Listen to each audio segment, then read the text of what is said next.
I'd like to call this March 23rd, 2023 Board of Education regular meeting to order. George, can you take the roll? Yep. Mrs. Hausum? Here. Mrs. Bissell? Here. Mrs. Kilbane? Not here. Mr. Miko? Here. And Ms. Stochek? Here. All present, or 4 present, 1 not present. Thank you. We could all rise for the Pledge of Allegiance. To the flag of the United States of America and to the republic for which it stands, one nation, under God, indivisible, with liberty and justice for all.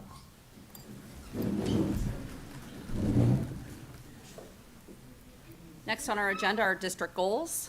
Our district goals remain financial prudence, academic achievement and growth, and community engagement.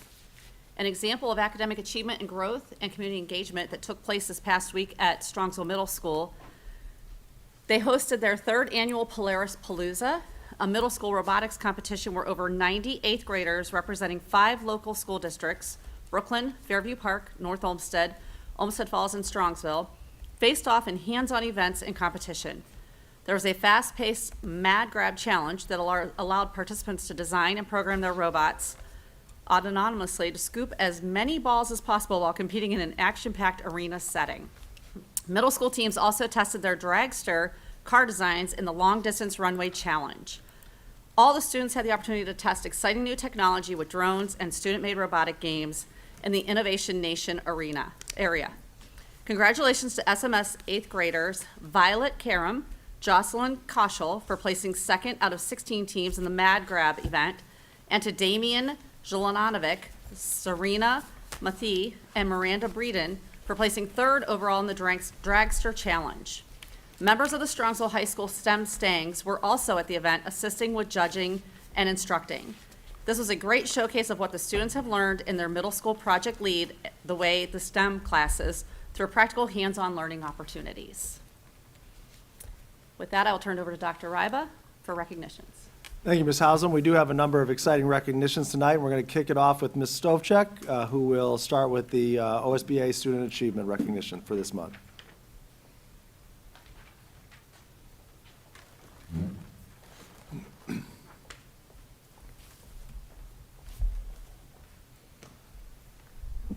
Good evening.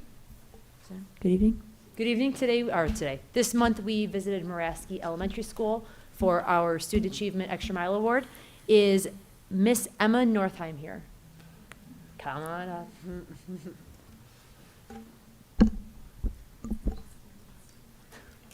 Yes.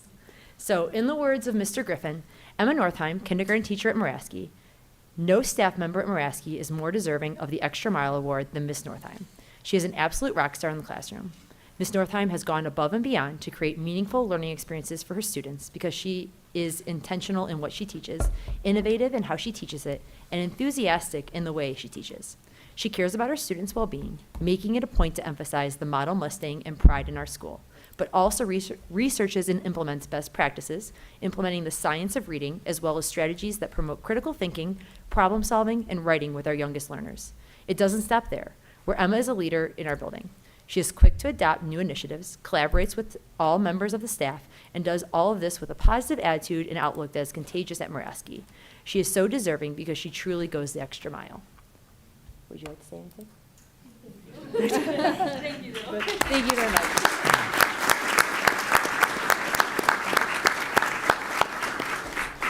Is Sai Rohith Nandala here? Come on up.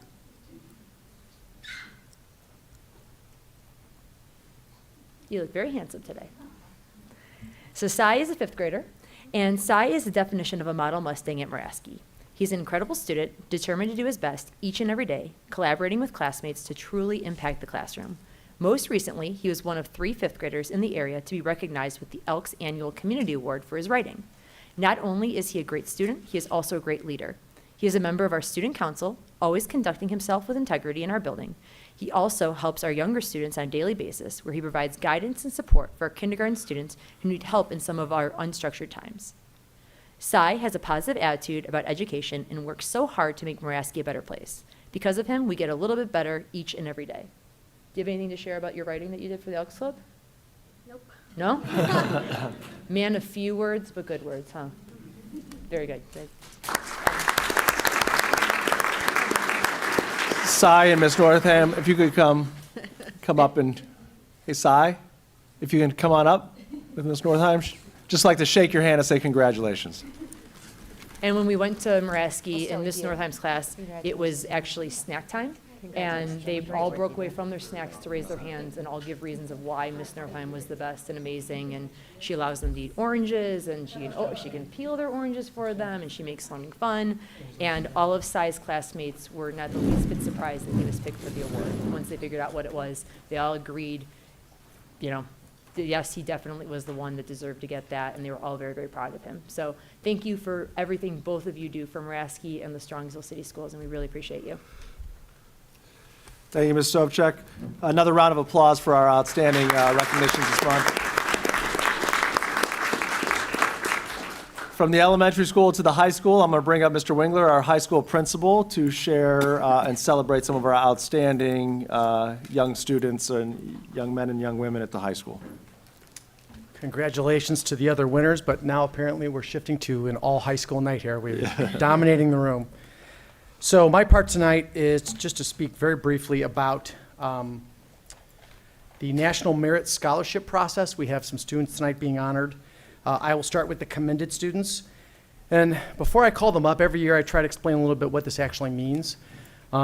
National Merit bases this off of testing. And in order to qualify, you take the PSAT test during your junior year. And roughly 1.5 million people in the country, children, juniors, take the test. Of those 1.5 million, they sift out about 50,000 of the best. And of those 50,000, they go through those and come up with roughly around 34,000. And the number changes. It's not an exact number. So in order to be a commended student, which means although you are not moving on to become a finalist for National Merit, you are eligible for other special scholarships.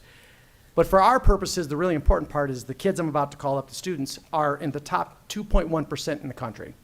So we're going to honor their achievement, and I will call them up. So when I call you up, please stay up together because I want to get your picture together. Gabrielle Griffiths, come on up. Gabrielle Griffiths.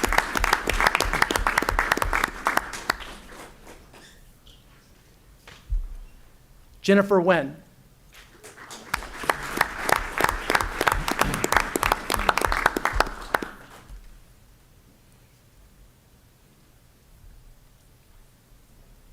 Last but not least, Charles Parsons.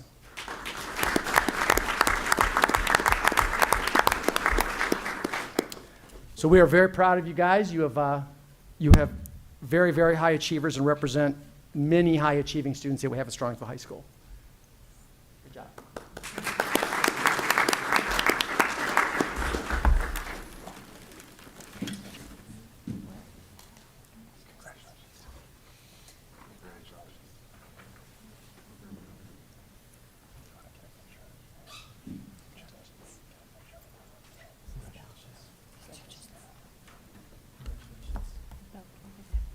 Yeah. Guys.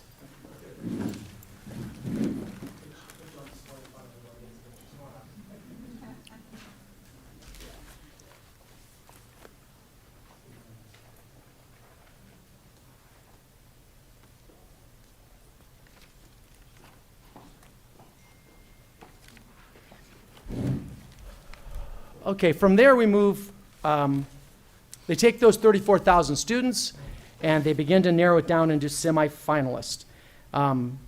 We do not have any semifinalists, but the good news is we have some finalists.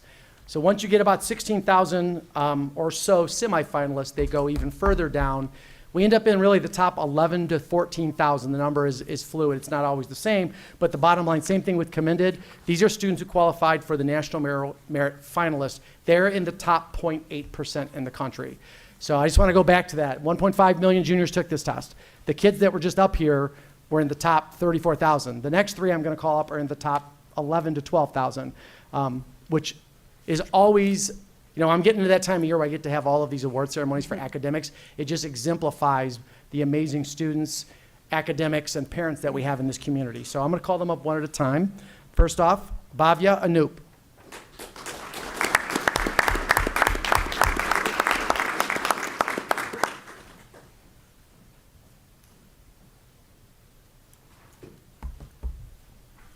Avery Scullen.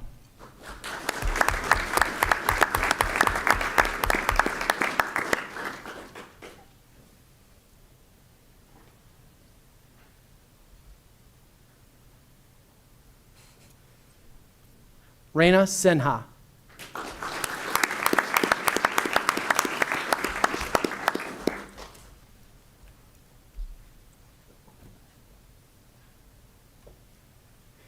It's Rhina, not Raina. I want to get that right. Again, these are top 8.8% in the country. Well, another round of applause, please.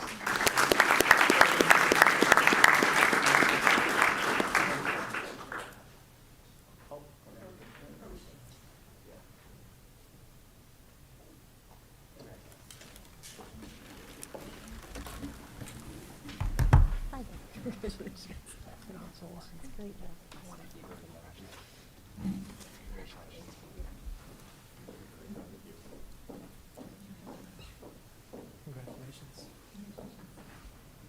Congratulations. Congratulations.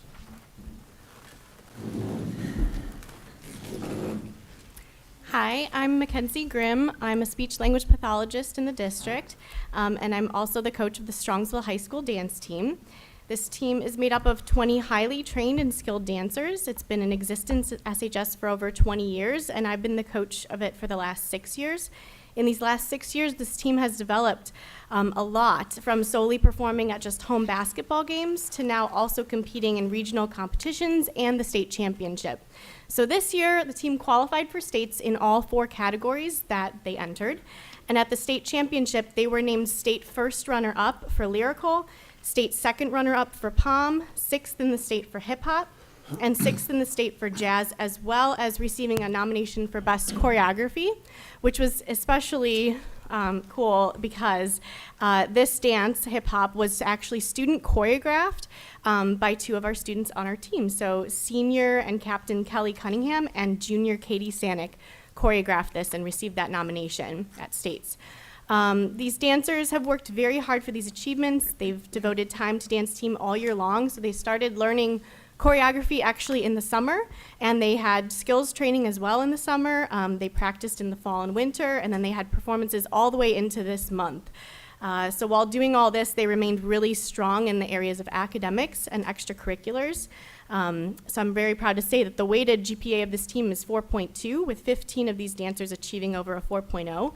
And this academic excellence is especially astounding considering that the majority of the dancers on this team train for 20 hours per week or more in dance, and they're also actively involved in National Honor Society, Mu Alpha Theta, Key Club, Dare Role Models, honors choirs, cheerleading, track, etc. Lots and lots of things. So I'm very honored to work with this incredible team. I also want to thank the board for recognizing these accomplishments, as well as supporting our program. So I will announce them one by one, and then girls, if you want to come stand up here by me, just kind of make a line. So Briar Amalong,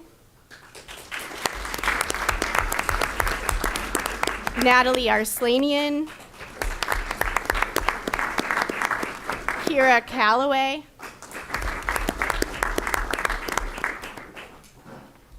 Bryn Conlin, Annalisa Crowder, Kelly Cunningham, Abby Dews,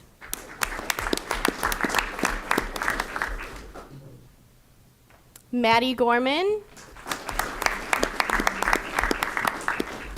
Ella Graby, Peyton Caulfield, Liana Kravik, Olivia Maseko, Maddie Morris, Lauren Pedisani, Joelle Rush, Katie Sanick,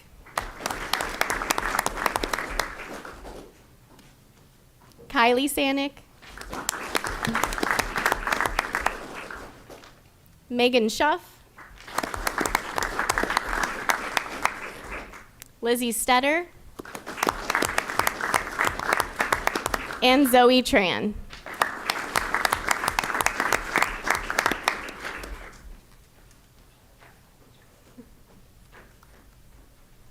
Thank you. Sure. You want to take a picture? Just try to get as close together as you can.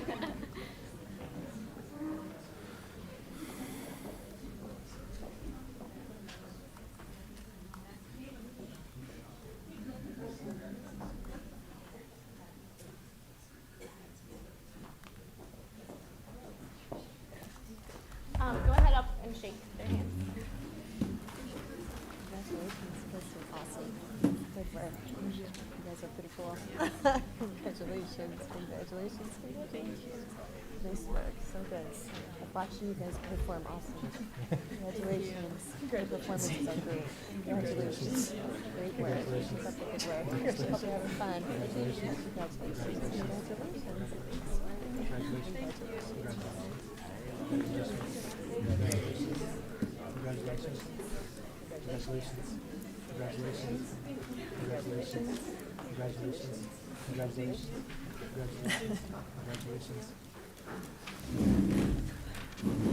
That was like the fastest group that ever went through this lineup here. Yeah, there you go. Well, I do have to say, we are so proud of Emma and Sai, our student of the month here, our merit commended students and our finalists and our dance team. What an outstanding night to celebrate kids from around our district.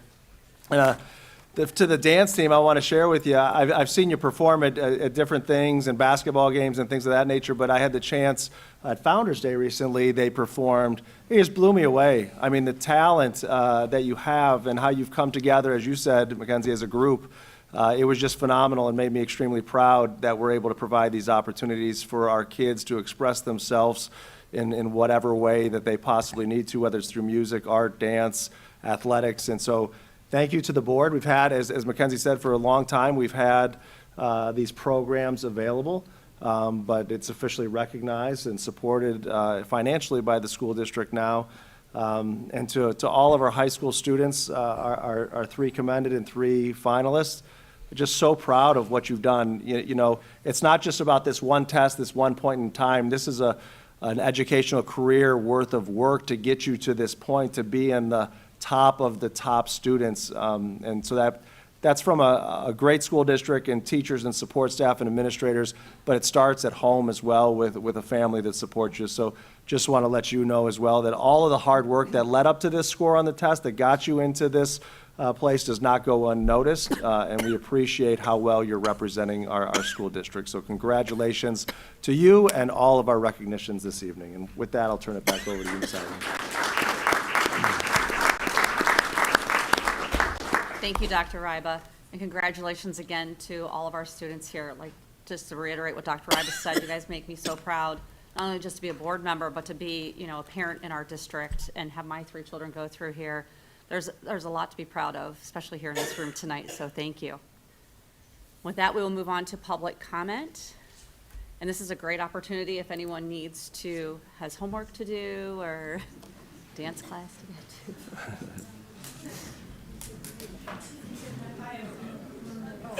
You need to fill out a green slip.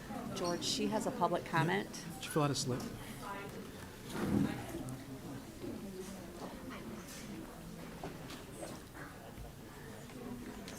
I don't know.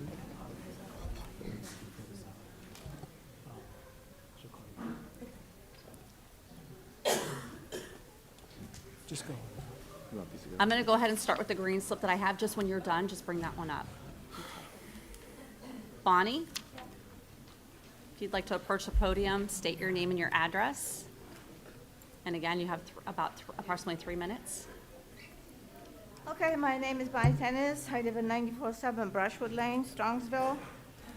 Well, I took the advice, and I'm just going to take one thing at a time. So I'm sorry, I apologize for last time. I get very nervous, so with time probably I'll get better. I'll try not to accelerate like the jet engine. So. Today I would like really to talk about the kindergarten versus the full-time versus the half-time and what I've noticed. I really didn't know that something like that existed until just recently after I looked at the information and I looked at the data, because I do get interested in the data on the Ohio School Report Card, and I'm really looking into it. So I provided some printouts and I provided some information that I just noticed that if you look at the first page, you see that Strongsville up to 2015 and 16 was kind of keeping up almost with Solon, and Solon is kind of considered a very good district. And you see that the indexes are in hundreds. And then I figured out, well, what really happened after that? And there's the yellow. So then I realized that full-time and versus the half-time kindergarten was implemented. Now, based on what you're saying on the website and what some others say, it says that both the full and half-day kindergarten program offer premier education for students and prepare them for the first grade. The content and skills taught are the same in both programs. However, the full-day program allows for additional time to provide deeper interaction with the content as well as more individualized enrichment and intervention to students, okay? So that's not really equal education, and we're talking about quite a few students. I calculated it's 1/3 of the students that attend half-day, and it could be a financial reason because it is expensive. It's $2,200 for just those 3 hours to make up for the 3 additional hours, plus the after-school program is $3,600. So the people that can afford that, the people that are well-to-do, they send the kids, and their kids are flourishing. But what about the other, 1/3 of the kids? And you see it, that if you turn the pages, what I've noticed that you see that it's 2015, we had 24% kindergarten not on track, and prior to that, we had like 21 number. We're not talking about percentage-wise. And then we're not getting any better, meaning going all the way to 21 now, we have 42%. And we still have a half-day kindergarten. Now, that's very expensive. I would say full kindergarten should be for all. Look, the reason why I speak like that, because I came from the family where my father was alcoholic.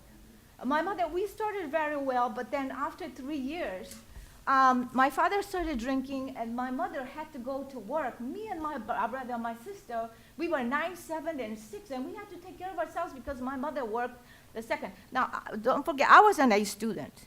And it's not that I'm against being a student, but I had good teachers, and I had a brother. Thank goodness I had a brother, older brother that was going to school, and I got interested because he brought books from school, so I had somebody to learn from. But there are many kids that don't have that opportunity, and this school doesn't provide that. And to just provide for the people that are well-to-do, it's really doesn't do a good. It's 42% right now, and then that's too high. I mean, that's really high. And then this is how it was compared full-time by the person that is in a staff. What it described, what is the difference between full-time kindergarten versus half-time? That's in 2014. It's as though with the half-day program, you get your meal, meat and potatoes.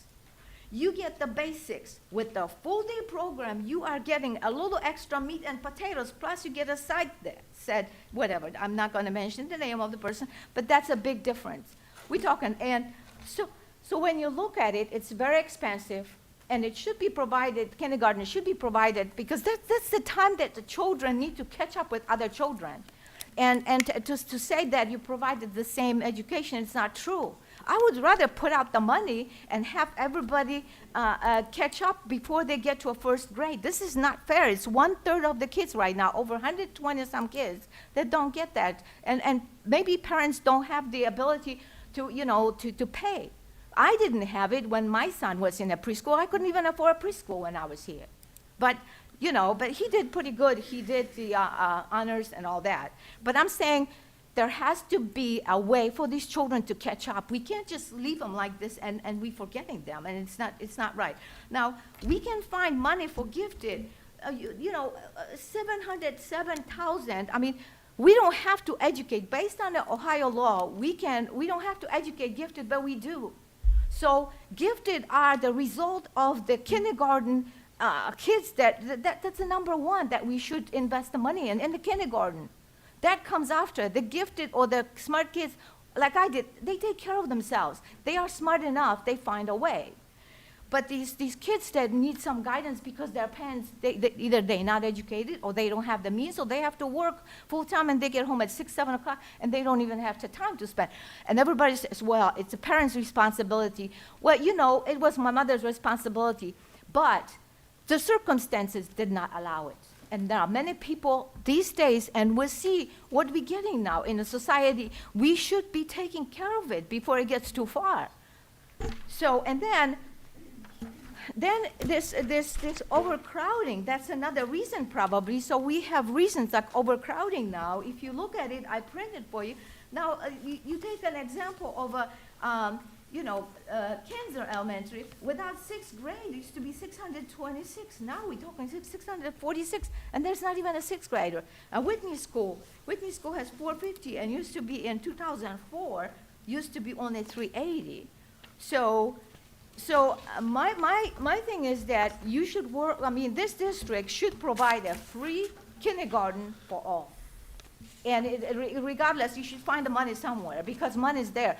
VPG by itself, I mentioned. VPG, I printed a page for you, okay? Over the since 2013 after the strike, it's $1.9 million that the school district paid VPG, and that's VPG, something that teachers don't work anymore. It's like a bonus for something they did 20, 15 years ago. And that is not right. So I'm sorry, I get a little bit emotional, but I'm speaking up for the people that don't have the means and for the children that really could flourish, that they could do well like I did. And I had very good teachers, thank goodness to that, and I had a brother, but many of them don't. So please consider that. Thank you. Thank you, Bonnie.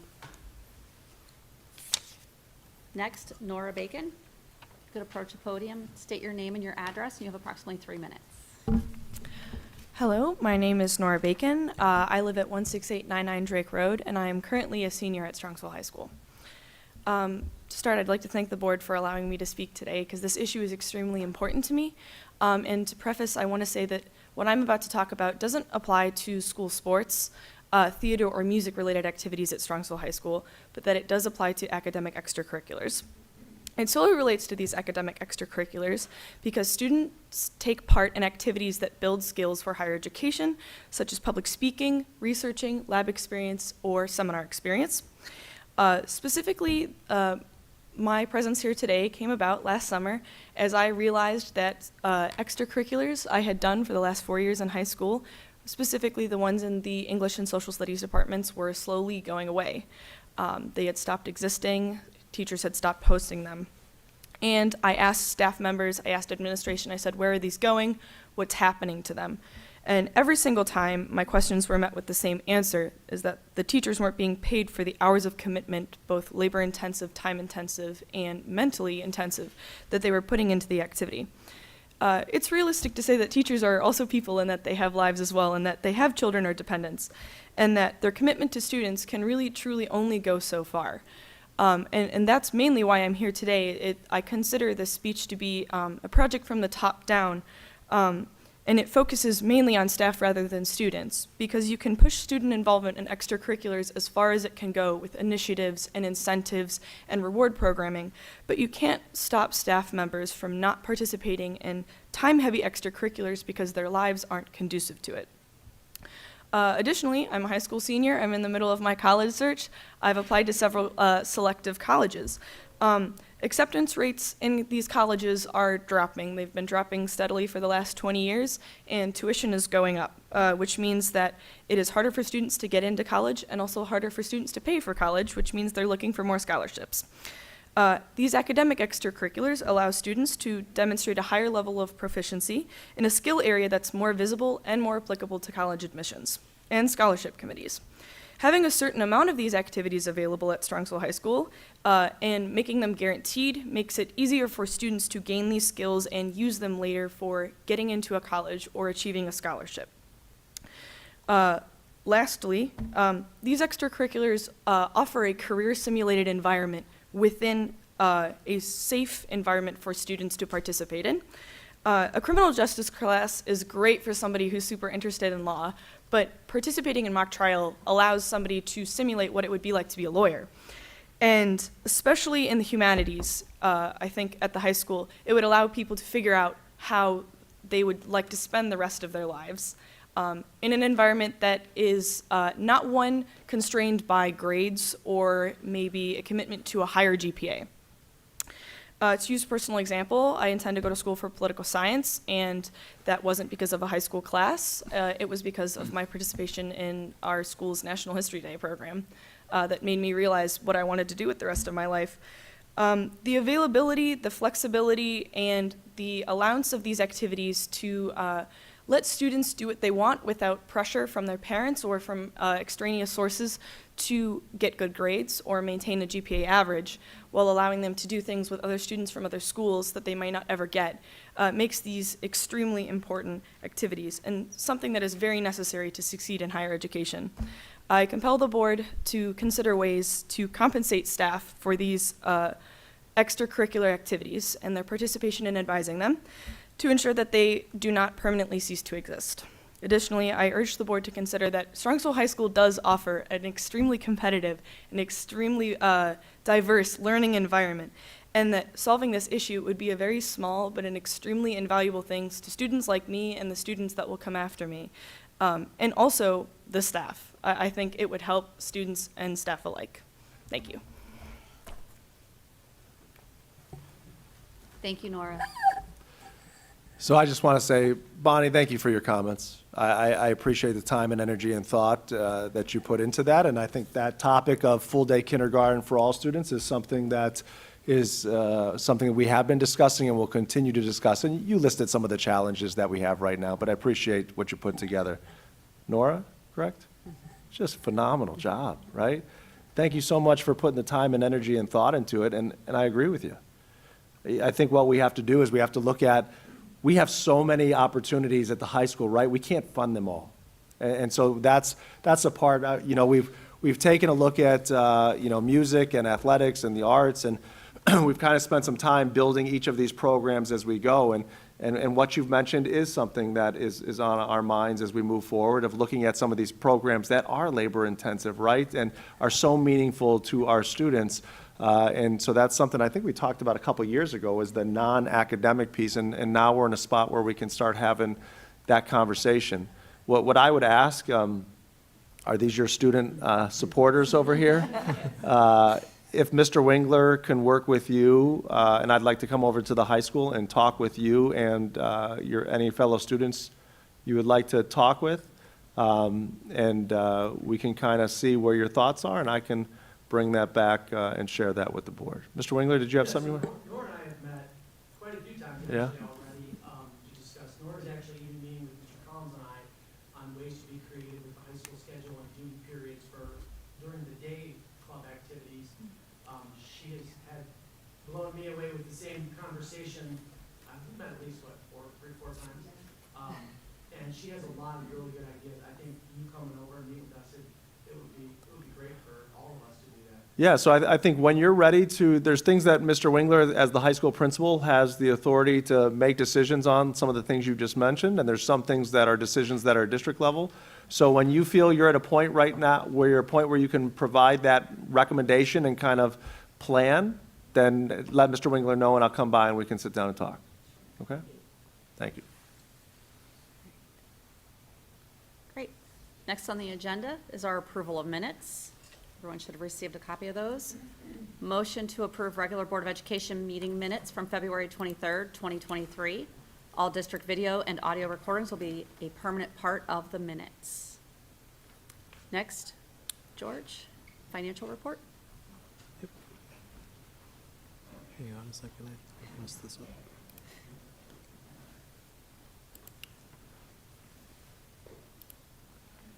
Sorry, technology. Oh, you're good. Okay. Good evening, Board of Education. I do have a slew of items for your consideration tonight. So first is the financial report for the month ending of February 2023, and I'll go over the supplemental report as I usually do. It is attached to the agenda.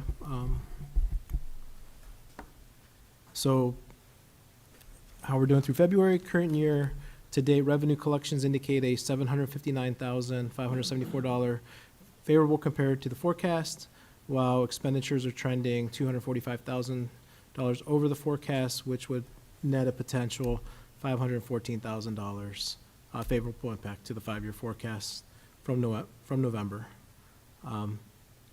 which would result in an ending year cash balance at June 30th of $69.1 million. Revenues compared from actual revenues for February compared to February of last year. In the month of February, we receive our first half of the calendar year tax advance. It's our largest tax advance of the calendar year. So local taxes represent $24.4 million that were collected through February. Compared to last year, they're $479,000 down. We do receive our settlement, our final collections during March. We did receive it last week, and we will be higher compared to the forecast. The reason why February was down was the due date for tax collections was extended by the county. State revenues, they're $713,000 higher compared to, or not, sorry, they're $248,000 higher compared to last month. And then overall, for the month, we're $105,000 less compared to last February. Year to date, comparing July through February of this year compared to last year, overall, we're $236,000 less. It's due portion of the local taxes that were collected year to date. And then also the state foundation revenue, the way it was distributed last year, it's $463,000 less this year, but by the end of the year, it'll be slightly higher compared to last year. And then how it's trending compared to the forecasts, from November, it's about $759,000 higher, and that is made up of state aid, which was an increase of $223,000, which was additional aid that was added to transportation in January. And then also in December, we had a series of payment in lieu of taxes that were settled between the board and other property owners. Any questions on revenue? On a related, unrelated note, what is our current interest, average interest rate for our investments? The Star Ohio rate? Yeah. It is close to, it's about 4.8%. Okay. Right now, so we're getting a good return, and I think the Fed was taking action either yesterday or they're upcoming to. A quarter percent basis points. Yeah, so it's gonna increase again, and that is, and Mr. Micko, one of the reasons, so far, year-to-date, we're $110,000 over the forecast on interest and expect to go more every month. Are we investing anything? I know when Star Ohio was paying 0.008, we were investing in other safe tools that were a little bit more. Right. Is everything in Star Ohio now? No. Or do we still spread it out? We still have it spread out. We're locking in some of these rates as well, as if the rates go down, we still have a laddered investments. But yeah. 4% is a conservative number? The 4.8% right now is in Star. Hang on, I'll show you where the.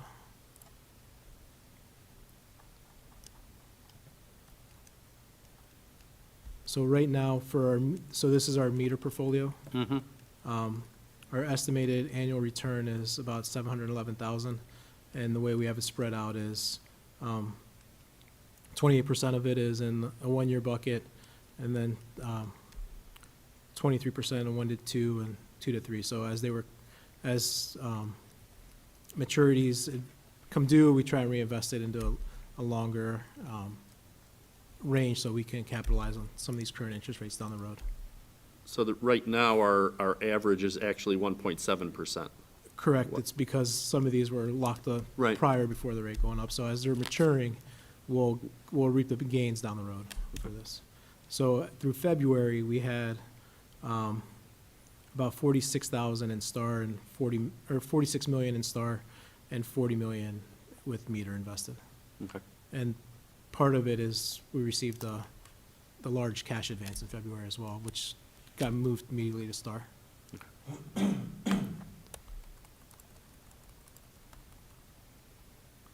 But I do think this month, from what I saw earlier in the month, I think we might hit 200,000 in interest for this month alone, for March. So we'll see. It's been a good investment returns.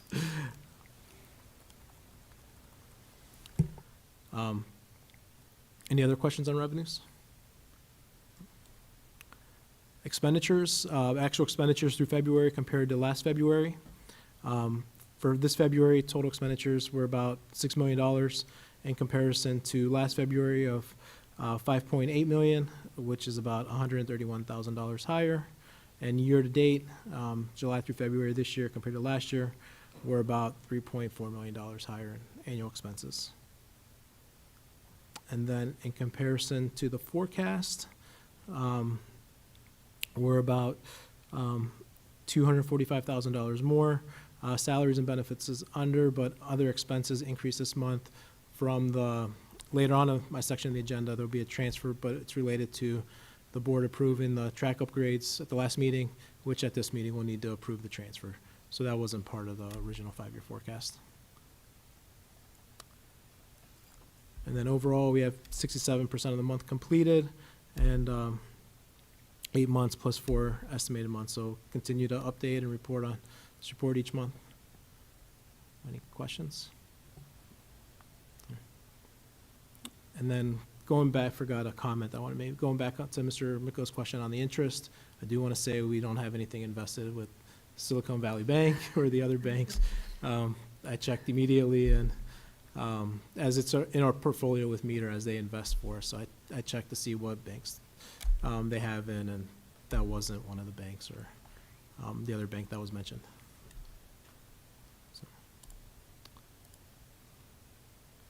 The second item on the agenda that I have is setting up petty cash. Be it resolved upon the recommendation of the treasurer that a petty cash fund be established for use in Strongsville Middle School in the amount of $100, and that Hallie Malloy, the secretary, is named the trustee.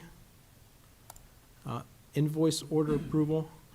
Be it resolved upon the recommendation of the treasurer that according to the ORC, the after-the-fact invoices, the board approves the following invoice for payment, and the treasurer be authorized to sign the fiscal certificate.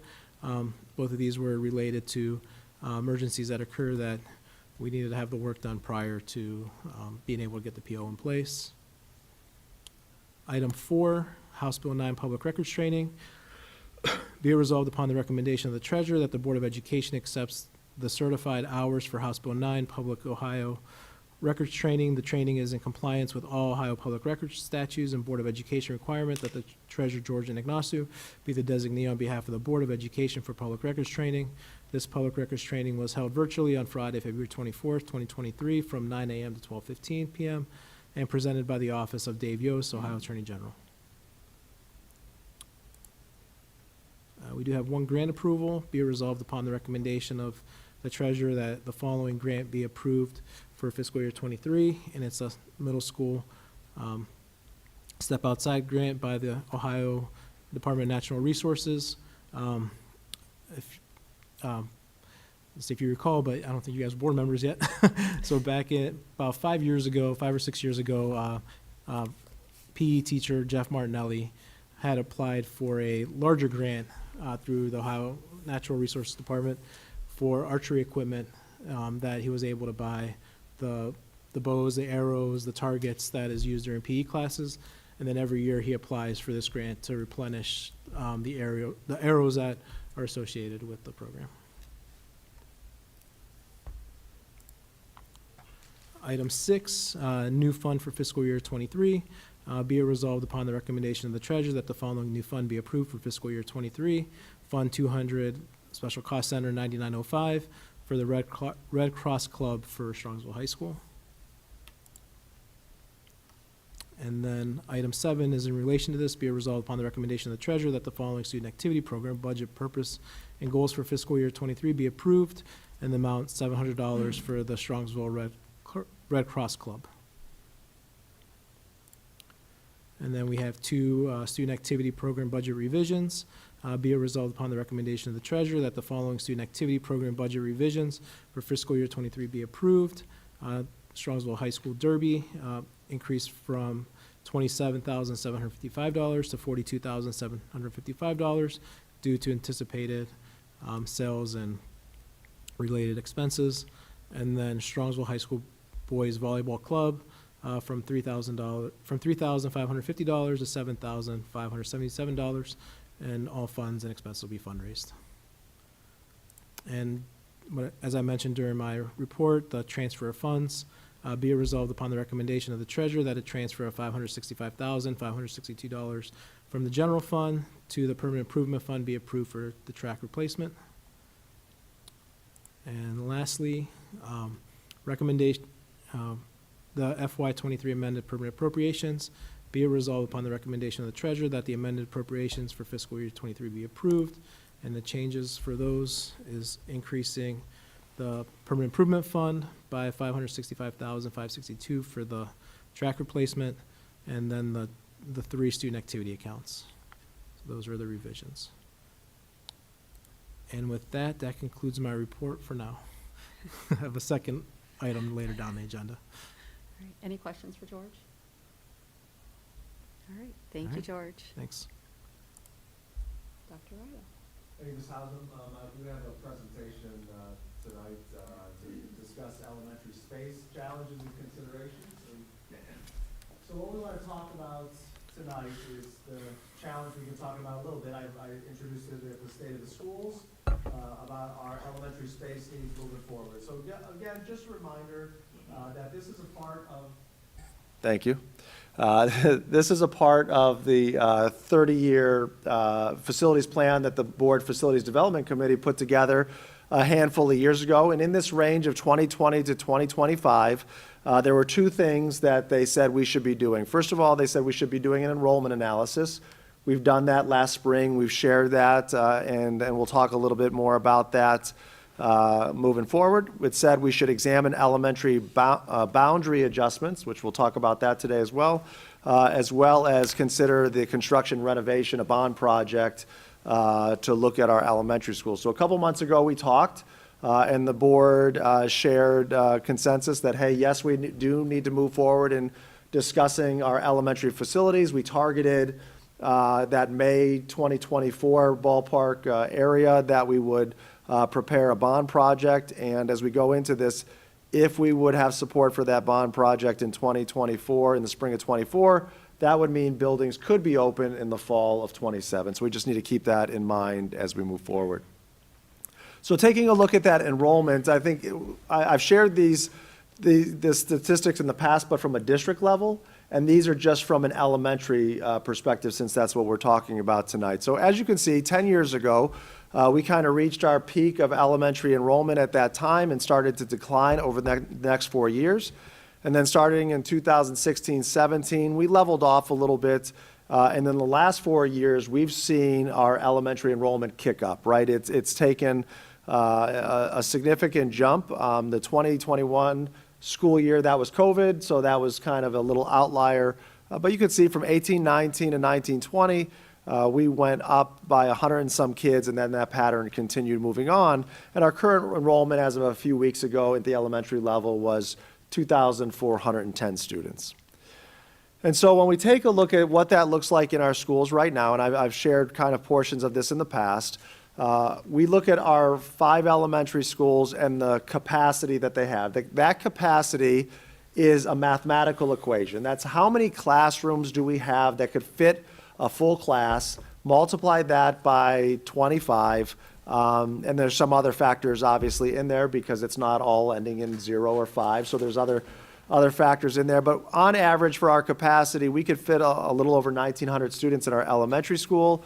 Our current enrollment is listed there of the 2,410 students. And so you can see the delta as to where we are over that suggested capacity limit. Again, we have some class sizes in 4th and 5th grade that we allow to get up to 30. We try to keep our K to 3 at 25. Sometimes when we have to make the choice of do we have that child go to a different school other than their home school or stay, we choose to stay, and some of them are 26s. You know, right now, everybody has a classroom, but things are tight. We've talked about that, and if you watch my State of the Schools or watch the video, you got a lot of examples. You were shown a lot of examples of what that impact is at the building level. We talked about, okay, you know, possibly we could, with the support of the community, have new buildings open in 27, 28. And at that time, we would have enrollment of over 2,600 students. So that's adding, as you could see, another couple hundred students to the mix. And that is actually, if we take a look at that, that's the peak of our enrollment. So if we look at the next 10 years, we see that we continue to have some increases at the elementary level. It levels out a little bit at that 26, 27, 27, 28, and then kind of hunkers around that 2,600 student range. So we're not done growing yet at the elementary level, and we're going to see that before we level off a little bit in the next few years. So we have to be planning, you know, what are we going to do as a bridge to between now and when we have new buildings to support and continue the premier educational experience we provide for our students. So I wanted to talk a little bit about, hey, as we think about next year, Jenny's already working on staffing for next year and the number of sections. When I talk about sections, that means how many third grade classes are we going to have at Sarrar or Whitney and so on and so forth. So what changes I wanted to culminate for you what changes we're seeing right now based on, thank you. I've got too many things I'm clicking. Thank you for letting me know. So we've got, we've mapped out right now where we're at as to what those would be. So the bold tells you at Chapman, we are going to add one section at the building and possibly two, and the non-bold text tells you why that is. So as you can see here at Chapman, right now we're projecting to add a 1st grade and a 5th grade class, and possibly our preschool is growing. We're going to need another classroom. Because of licensing standards, we don't want to go to a 3rd location, so it's either at Lund Road Preschool, which is full, or adding one at Chapman. And then we have a section of 4th grade that's currently in place that's no longer needed next year. So that's how you get to the definitely 1, possibly 2. And I won't go through the details for the rest of them, but for the non-bold text, but next year, right now, we're slated to add a section at Kinsner. You can see the kind of the plus and minus there. Muraski and Sarrar, there's going to be no changes in sections right now needed. And then at Whitney, we are actually going to reduce a section. We'll have one less section there than we did this year. As we take a look at this, and that's what the green text box is saying at the bottom, is across the district, if we look at 1st grade in total, we have room across the district in every grade level.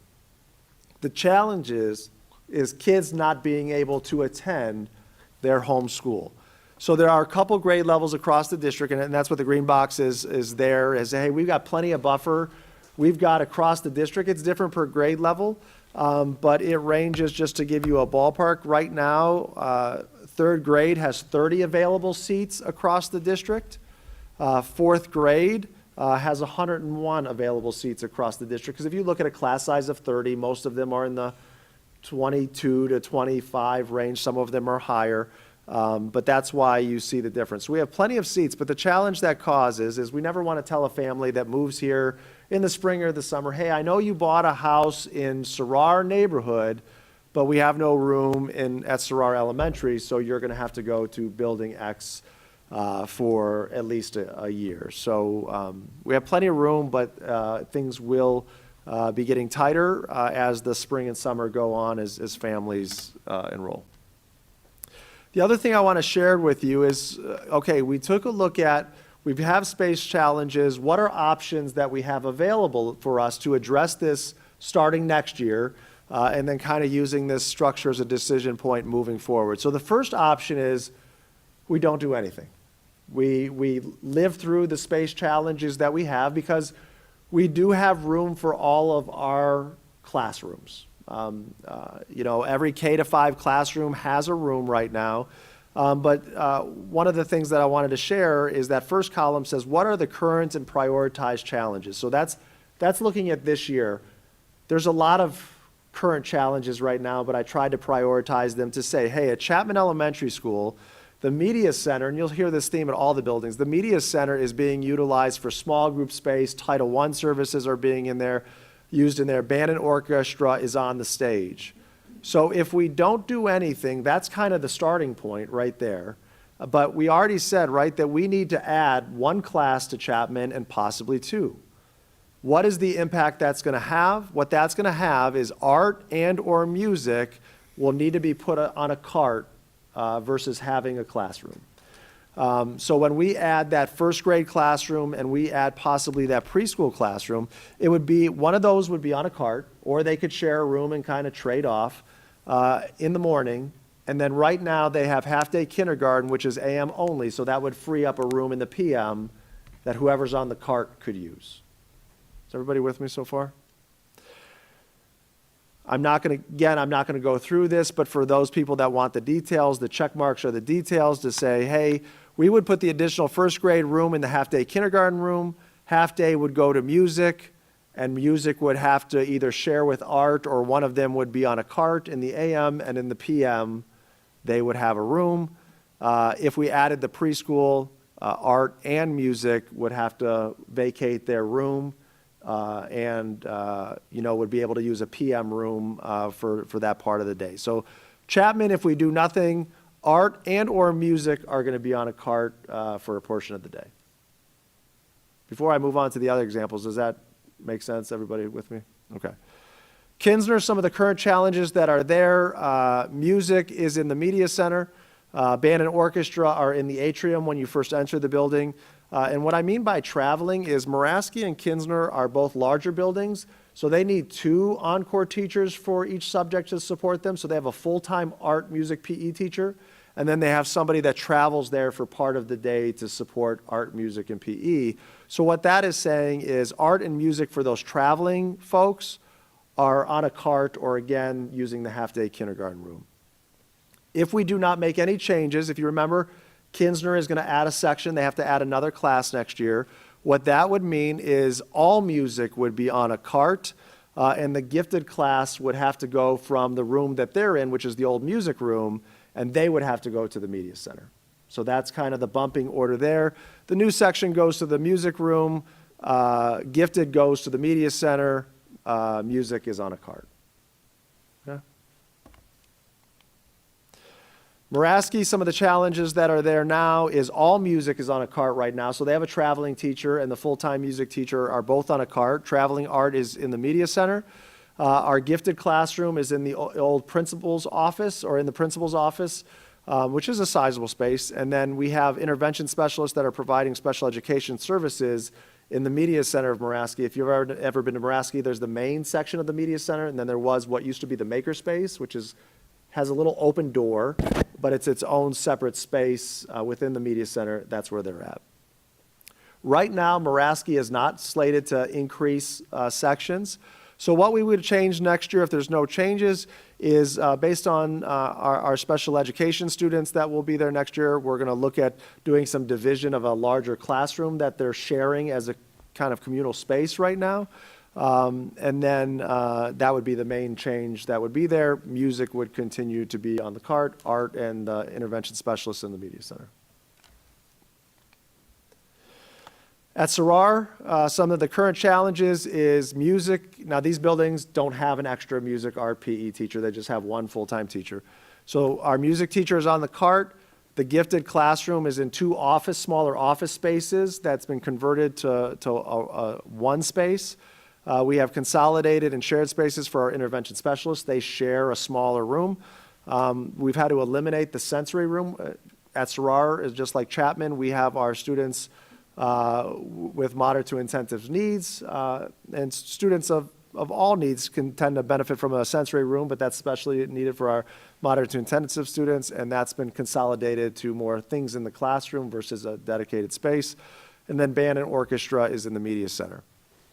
Sarar right now is not slated to add any sections, so it would just be some internal movement to accommodate, some of the changes that in size. So based on our gifted numbers for next year, they're not going to fit in that small space.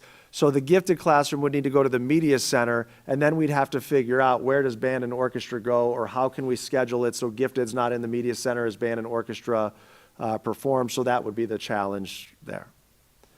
Whitney Elementary School, as I said, they're reducing a section, so it's going to free up a room for them next year. So one of their current challenges is, this was highlighted on our video, is they have one intervention specialist in the media center, 2 of them sharing a classroom, which becomes challenging. So we're looking to do some construction in the media center to help support a more small group learning space. And with that, one classroom that won't be needed next year, whether it's a sensory room, small group supports, or just an additional classroom saved for overflow if needed, that would be the plan for Whitney. So those are the changes, or that's what would happen if we would say, hey, stay the course, no changes. That's what would be the impact on each of the buildings. Any questions or clarifications on that before I move on?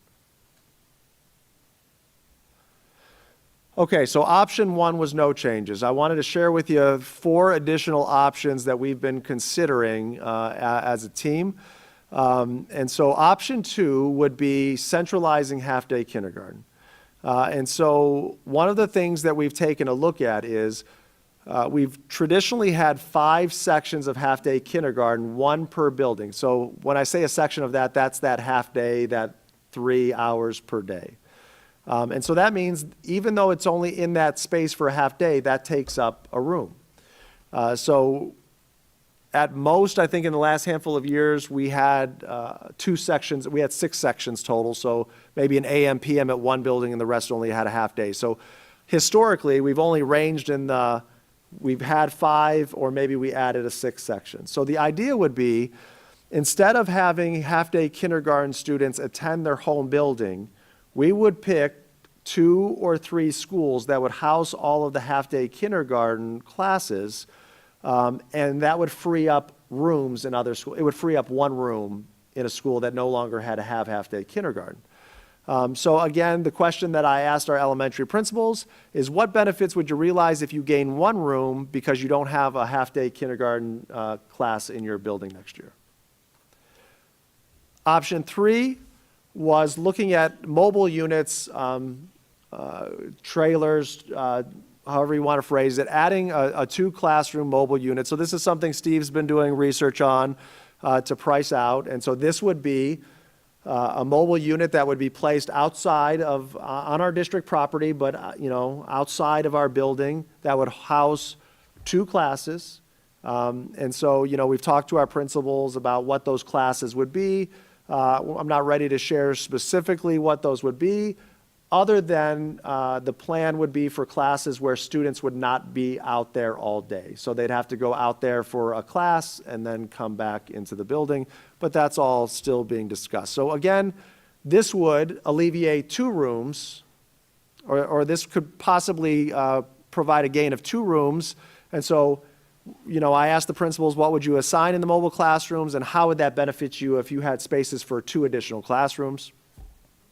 Option 4 was converting, this was an old elementary school, right? This was Zellers. So the option 4 would be converting our administrative offices to a kindergarten center. So that would be saying, let's take all of our kindergarten classes, all of our full day and all of our half-day kindergarten classes out of our buildings. Let's bring them here as a kindergarten center, and then we as an administrative office staff would have to go lease space somewhere in the city to have our administrative offices. So this ranges from 3 rooms that would be freed up to 5 in some cases in some of the buildings. So we asked them, what they thought about that. And then finally, the option that we took a look at was redefining elementary boundaries. So We went from 8 elementary schools, now we're down to 5. We never really took a holistic look at our elementary boundaries. We just took and said, okay, when Zeller's closed, we're going to take some of the neighborhoods here and we're going to give them to Chapman and some to Muraski and some to Whitney. It was not a holistic, let's take a look at the whole city of Strongsville and see where the boundaries are. So this was not so much of a room issue, but can we realize some alleviation of some of the pressure of overcrowding based on distributing students in a new way across our buildings? Any questions on the options that we took a look at?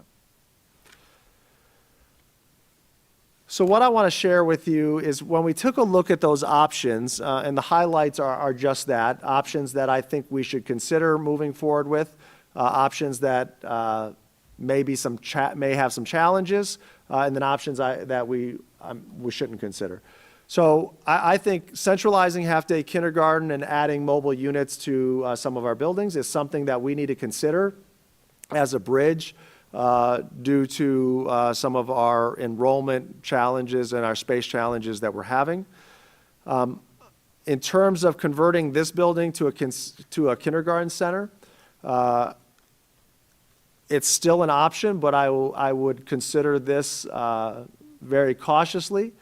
We've done a lot of analysis of it to this point, and there's a lot of challenges associated with it. So, for example, this building has limited capacity. If you go back to that metric, it's about 265 to 270 students that could fit here, which again would make it a tight facility as a kindergarten center.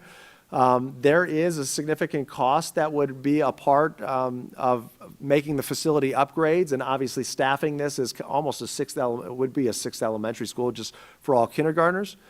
There would be significant transportation challenges that would be there as we're picking up kids from the entire city and adding another run that would do the entire city.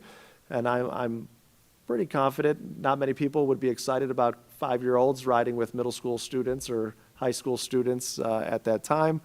And we have done a look at, is there available space for us to go in the city? And that would be extremely challenging. There's really not a whole lot of desirable space for us. And then there would be a cost to lease that space that's there. So obviously open to the discussion, but that's, and outside of that, there were, this option, we did not have any of our principals to say, hey, I think this would be a great option. They saw more challenges with this option than they saw positives. And option 5 is one that we've eliminated simply because all of our buildings are crowded, and no matter how you redraw the boundaries, we're still going to be crowded. So it's not like, hey, we've got one building or 2 buildings that really can use some more students. Yes, Whitney has 1 classroom, but that's just this year. So I don't see that as an option. So kind of narrowing this down on a per building basis. We always have that option of no changes, right? We can do nothing, and we know the consequences of doing nothing and what that means for the buildings. But I went through building by building and talked with the principals to kind of map out what are options that would make sense for that building. So besides option 1, which is no changes, Chapman, the options that could help support them is a mobile unit and or remove half-day kindergarten from their building. One or both of those would help out. Kinsner would be the same, remove half-day kindergarten, and they have a stage that's a sizable stage, and they've recommended, if possible, to convert the stage and to wall up the stage, and that could be used as a music classroom. The reason you don't see a mobile unit at Kinsner is there's really not a good space at Kinsner that would work for a mobile unit based on how it's situated there that would necessitate kids walking a greater distance than we think is beneficial. Sarar and Muraski would be the same. Hey, a mobile unit and or remove half-day kindergarten from their building. And Whitney, right now, nothing needs to happen at Whitney for next school year. So taking that as the final step of what I'm recommending that we take a look at for the upcoming school year would be at Chapman Elementary School. So what I've done is taken those options above, selected one for your consideration, and shared in the bottom what benefits does that provide for us. So I'm suggesting that at Chapman, we purchase a mobile unit for Chapman, and that we centralize half-day kindergarten if possible. And so what that means is, if we need that additional section, if we go beyond 4 sections of half-day kindergarten and we would need a 5th, Chapman would be the building that would take it. If we only need 4 sections of half-day kindergarten, Chapman would not have a half-day kindergarten. What we get by that is the new class, the new first grade, the new preschool could have their own space, and then art and music could also have their own space, and nobody would be on a cart. Okay? For Kinsner Elementary School, I'm recommending that half-day kindergarten be centralized, so we would remove half-day kindergarten from Kinsner and convert the stage to a music room. For Muraski, Muraski would house half-day kindergarten at Muraski, and then a mobile unit would alleviate their space. So it would provide a classroom for music, it would provide a classroom for gifted, it would put the intervention specialist in the principal's office instead of in the media center, and then the media center would be freed up to be a media center again. Sarar, I'm recommending that we provide a mobile unit for Sarar, and that we remove half-day kindergarten from the building. That would take music away from being on a cart. It would get gifted into an appropriate classroom, and also frees up the media center a little bit more than we do. Whitney, as I said, no changes are needed. And so if we centralize half-day kindergarten, Whitney would take on one of those sections. So Whitney would have 2 sections, Muraski would have 2 sections, Chapman would be the overflow building if needed. So that is what I wanted to present to the board. Just to kind of give you a ballpark, the mobile classrooms, to lease them for 4 years, each one, there's some upfront costs, so it's not total for the year, but you're looking at, Steve, help, I believe I'm accurate, but probably about $126,000 a year per unit, and then about $30,000 of upfront costs of delivery and getting it on property. So year 1 would be about $155,000 per unit. Year 2, 3, and 4 would be $126,000 per year. And there would be, no, that's not accurate, I'm sorry. Let me correct myself. That's the price for all 4 years. So $155,000 would be the price per one for all 4 years. Yes, thank you. I forgot. It would be $155,000 times 4, and that's all we would pay for that 4-year lease if we wanted to do 4 years. There would be some additional costs just for construction, right? We'd have to do sidewalks and canopies and electrical work to get out there.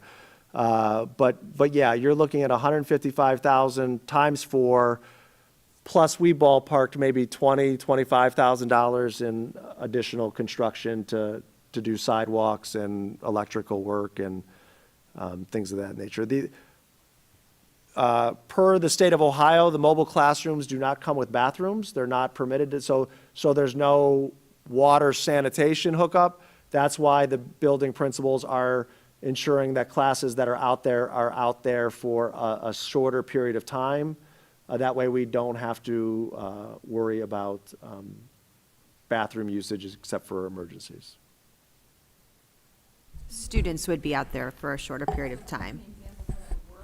So would it be like a 4th or 5th grade that's going to go out there for one subject? Or No, it would be, options would be a music class would be in the mobile unit because kids are going out there for 45 minutes at a time.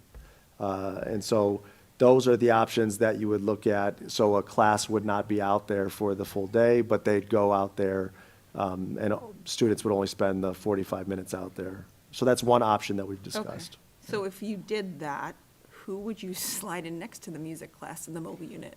That's what I was gonna ask. Like, Are there I two don't- classes in the mobile unit or one? Yeah, so class? there's 2 classes in the Who's gonna mobile hear unit. the music all day long? Yeah, and so those are things that we have to consider, right? As what is the other class that's going to be there? I don't know the soundproof quality of the mobile units, so I'm not sure of that yet. But those are things that once we figure those out, we could figure out. But the idea right now would be not having students that would need to be out there where that would be their classroom for the entire day. And I'm sorry, you said 4 mobile units? 3, right? 3, Okay. yes, yeah, 3.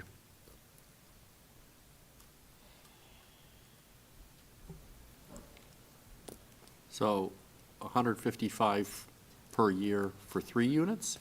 I apologize for miscommunicating or mudding it. So it would be 155,000 times 3, which is 465,000 for those 3 units for all 4 years. Plus some. Plus around, so you're looking at $500,000. So you're looking at, to get 3 trailers for all 4, for 4 years would be $500,000. Have we factored in the fact that we are still growing? Like, this addresses our need for today or yesterday, but does this address our need for 2026? Well, and that's something, you know, what the board needs to give some direction on or thoughts. You know, one of the things that we would have to take a look at, and so one of the ideas is, we don't know what the enrollment is going to be like every year. What we're basing things on projections. We don't know if those projections are going to be heavy in one area and light in another area. So this is something that we can look at on a yearly basis. And, you know, if we're talking about mobile classrooms, that's something we would have to consider based on space of if we need to expand that to another one, how could we do that?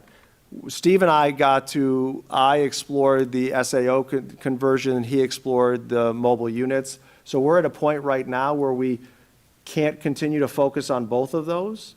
And so if there's some willingness of the board to say, hey, go forward and flush out your recommendations here, and come back to us with more specifics, you know, conceptually right now you're on the same page as I am, then we can do that and we can come back with more specifics in terms of, is it possible to add a second mobile classroom a year later if needed, and what would be the challenges if we do that, or would it be better to do that now? To help me make a decision, I'd want to see the spreadsheet. I'm comfortable ruling out converting SAO. What I would want to do is flesh out the mobile units. And I'd want to see the actual costs of the mobile units on a spreadsheet so I can think about it. And then I'd want to see some more specificity of what classes are we considering putting in the mobile units so I can think about it. Sure. I have a couple more questions. Yeah.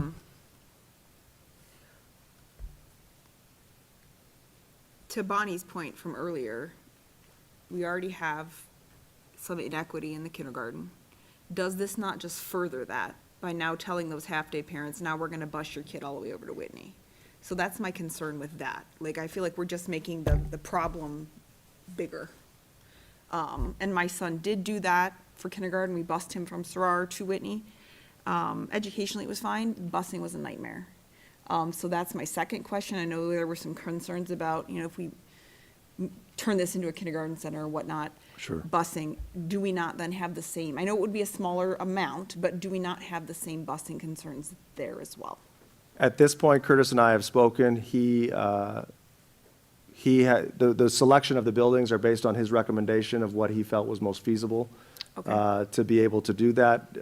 And so that's why Muraski Whitney was selected because it had the open room and open space, right? And, you know, he was not concerned about taking the northern part of our kids to Whitney, and felt like for our kids, you know, in the southern part, having Muraski and both Whitney would be doable.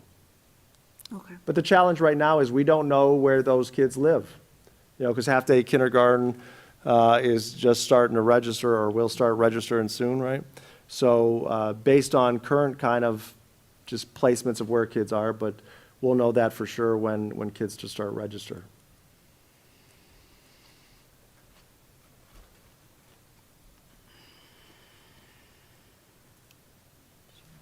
I always have questions. I guess, you know, to what Richard said, if he's comfortable ruling out the SAO, I'm comfortable saying no changes is not an option for me.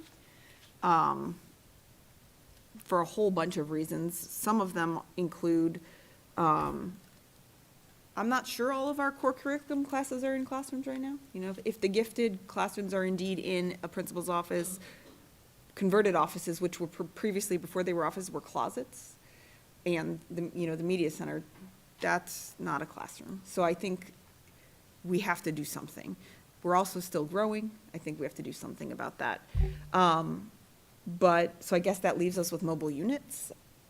But I do have concerns about who are you gonna put with the music? Because that makes sense to me, right? Most of the music's on a cart right now, so they'll be thrilled to have a classroom, something, some space, but who do you stick next to them?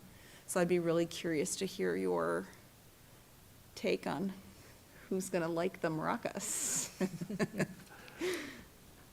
Yeah, the principals have, I just don't feel comfortable at this point. They were just ideas, right? Yeah. Yeah, principals have kind of shared if they had that, what it would be. But again, you know, like Steve and I talked about, is we've got to get more into the details of what are these units like, what are the spaces there, what is the sound quality, and then we can kind of determine what would be the best environment, or who would be best to be in there. On some of these on your that page there. Yeah. So the ones that I know best, or Sarar, for example, it says it's freeing up the media center, but we'd still have band and orchestra in the media center, correct? Correct, yes. So that it frees it up from core classrooms but it does not free it up, yes? It would free it up if we did that. If we did no changes, gifted would have to go into the media center. So that's the kind of, if we were able to do the mobile unit and centralize half-day kindergarten, it would allow, it would free up the media center from what would be gifted being in there. But yes, band and orchestra would still be in there. So Kinsner, because we were there and saw them performing in the lobby. Are they still in the lobby? Even with these changes? I believe so, yes. So I'm not even sure this, I mean. Well, I guess I would say that. I'd have to check back with Steve to make sure. I believe he said possibly they could make it work where the band and orchestra could go to the stage and be flexible with the music class. With the music Yeah, class. if we're able to That's put a the wall music. on the stage. Not band and orchestra. So, but you might work that out. Yeah. So I guess I need a lot more details to really, does this even solve half of our problems? I don't know. If you have other solutions that you're thinking of, let's share them now. Well, I don't. I mean, mine is already on there. Yeah. Are we all in agreement, though, that we don't want to turn this into a kindergarten center, the SAO building? I mean, I don't see putting the amount of money into it that we would have to when we know that the walls are literally falling down on it. But that's just my opinion. It is safe for the adults to be in here. It is. It is. Unless there's a rainstorm, then, you know. Then it's just Exactly. wet for the adults to be in here. So I mean, we need to go through the work. I think it's reasonable to narrow in on our options. I do want to get deeper in the details, not that I'm not saying we don't have to do something. I want to see the details to whether we have to do something for next year or whether we have to plan for the year after.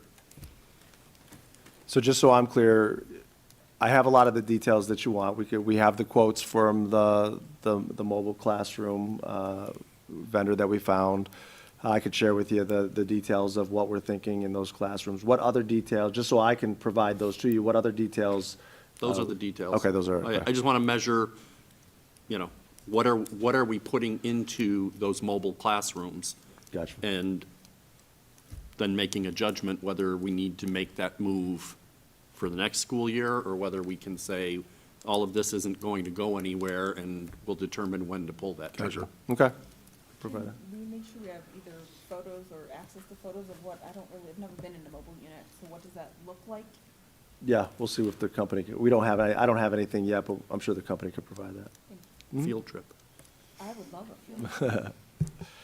Any other questions on this part? All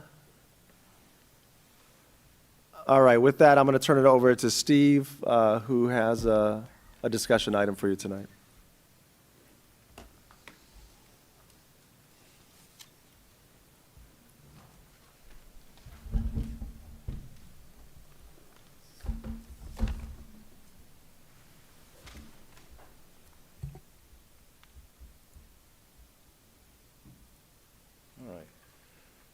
Good evening, everyone. So the good news is I'm not here asking for any kind of $500,000 projects, so that's good.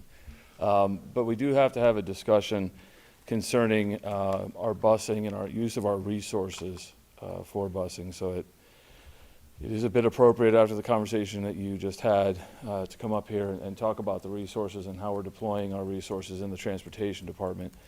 So to give framework to the discussion, we have a shortage of drivers. This is not just for Strongsville. This is a nationwide shortage. If you've read the news, school districts are having to do some pretty drastic things. In fact, I saw a story out of Cincinnati that some schools are considering drastically different start times to their day and flipping the students because they can't get all the students there with one trip. So what we've done in transportation, and by we, I'm talking about myself, Curtis, and Kathy, we started looking at phases of trying to find where we could better deploy our resources. So what I'm going to talk to you about tonight is the first phase, which is doing sitting back and doing an audit of our parochial and non-public schools that we transport to.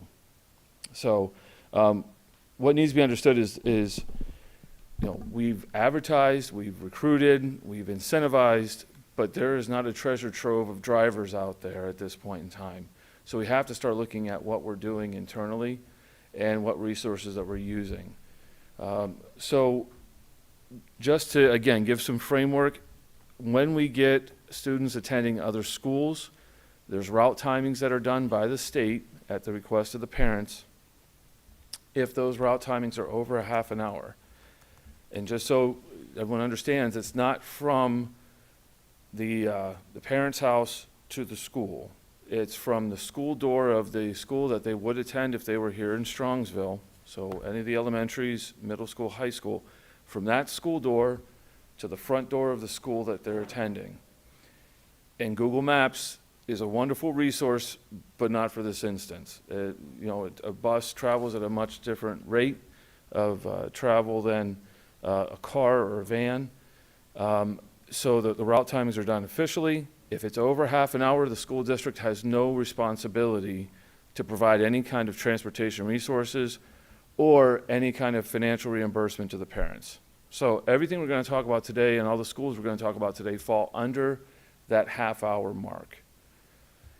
If they do fall under the half-hour mark, the board and the district have a decision to make. If they declare that it's impractical to send a bus to that location, we can do what's called payment in lieu of. Payment in lieu of is set by the state. It goes up every year. It's based on the formula that the state has, and if I could tell you the formula, I don't know how to do the formula. I just do what they come up with. Basically what they say is this is what it costs for a student to be transported in the state of Ohio with all their various data points, and then they come up with a number. This year that number is $538.33. I'm sorry, $538.55, and that was fiscal year 22.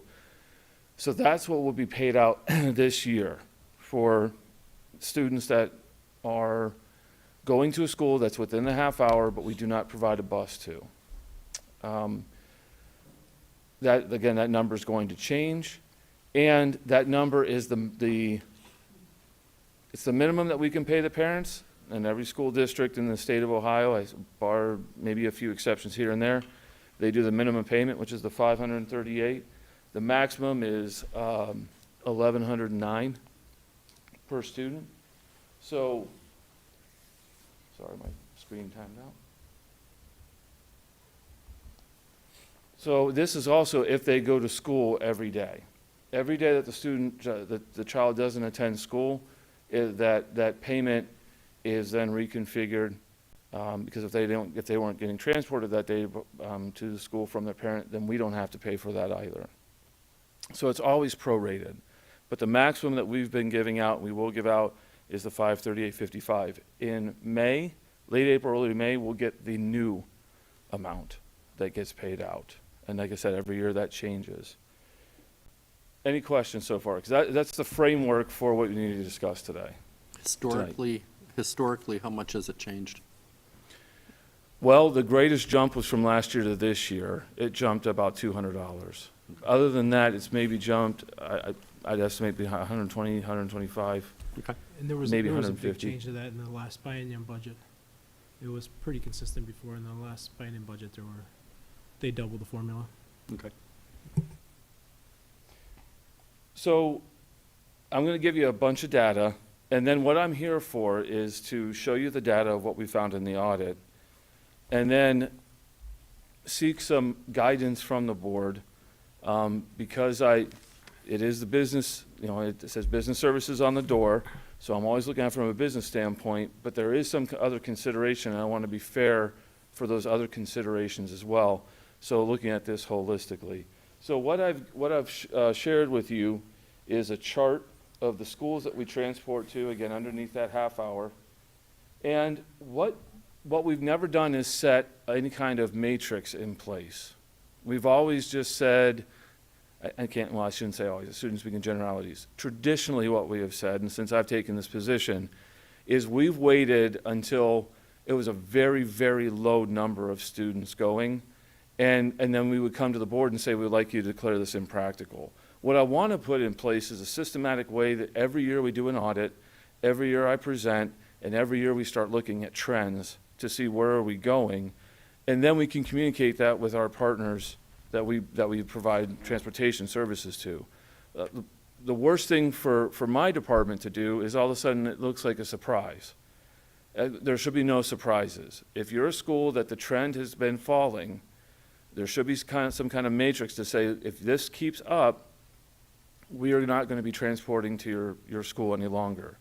Or, if it increases, then we will keep transporting. But we just don't want it to be a surprise from the transportation office or transportation department. So what you have in front of you are Albert Einstein, Royal Redeemer, St. Albert the Great, and then Incarnate Word, St. Mary's, and St. Bartholomew, Padua High School, and St. Ambrose is who we're transporting to. So the first two lines here in this chart is just a data point of how much does it cost for a student at Strongsville City Schools to ride the bus. And this comes from something called the T2 report, where we report everything. The buses, the mileage of the buses, we report our drivers, we report how many students we take to and from the schools, both anyone that has any kind of special accommodations needed, and also the traditional student.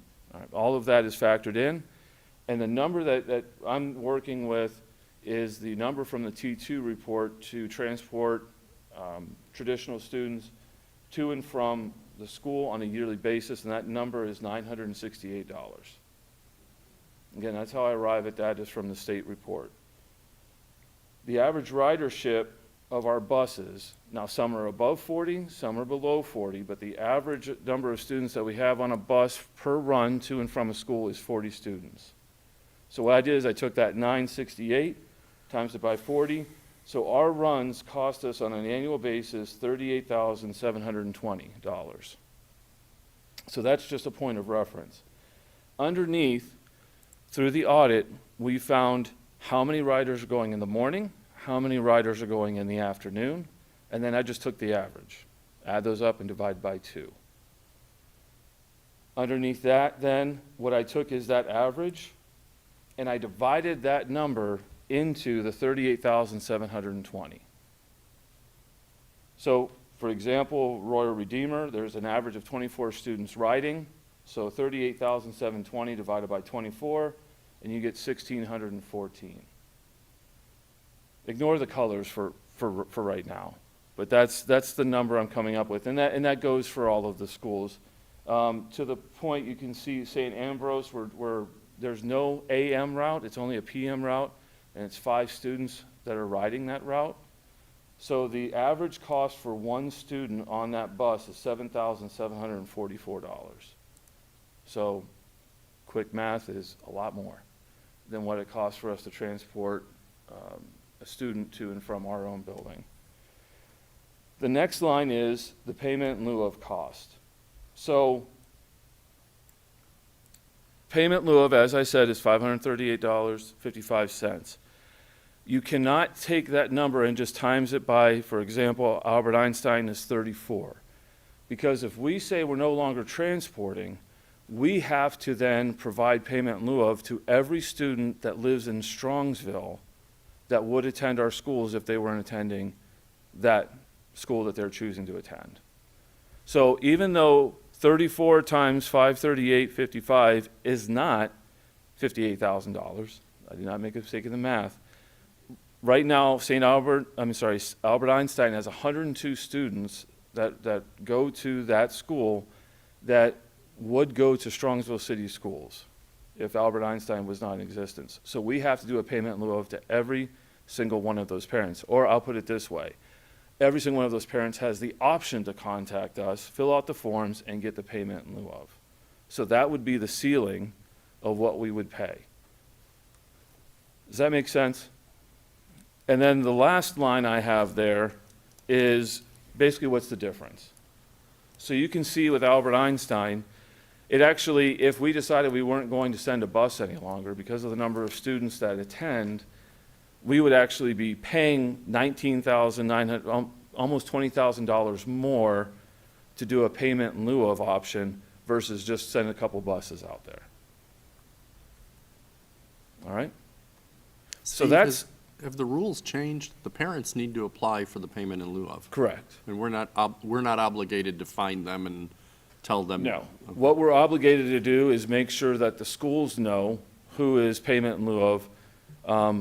The school is then responsible to contact the parents and say, basically, this is what you need to do. Now, what we have done, because we're good neighbors and we want to be fair to everyone, is if we do have students that attend that, we do get the roster every year.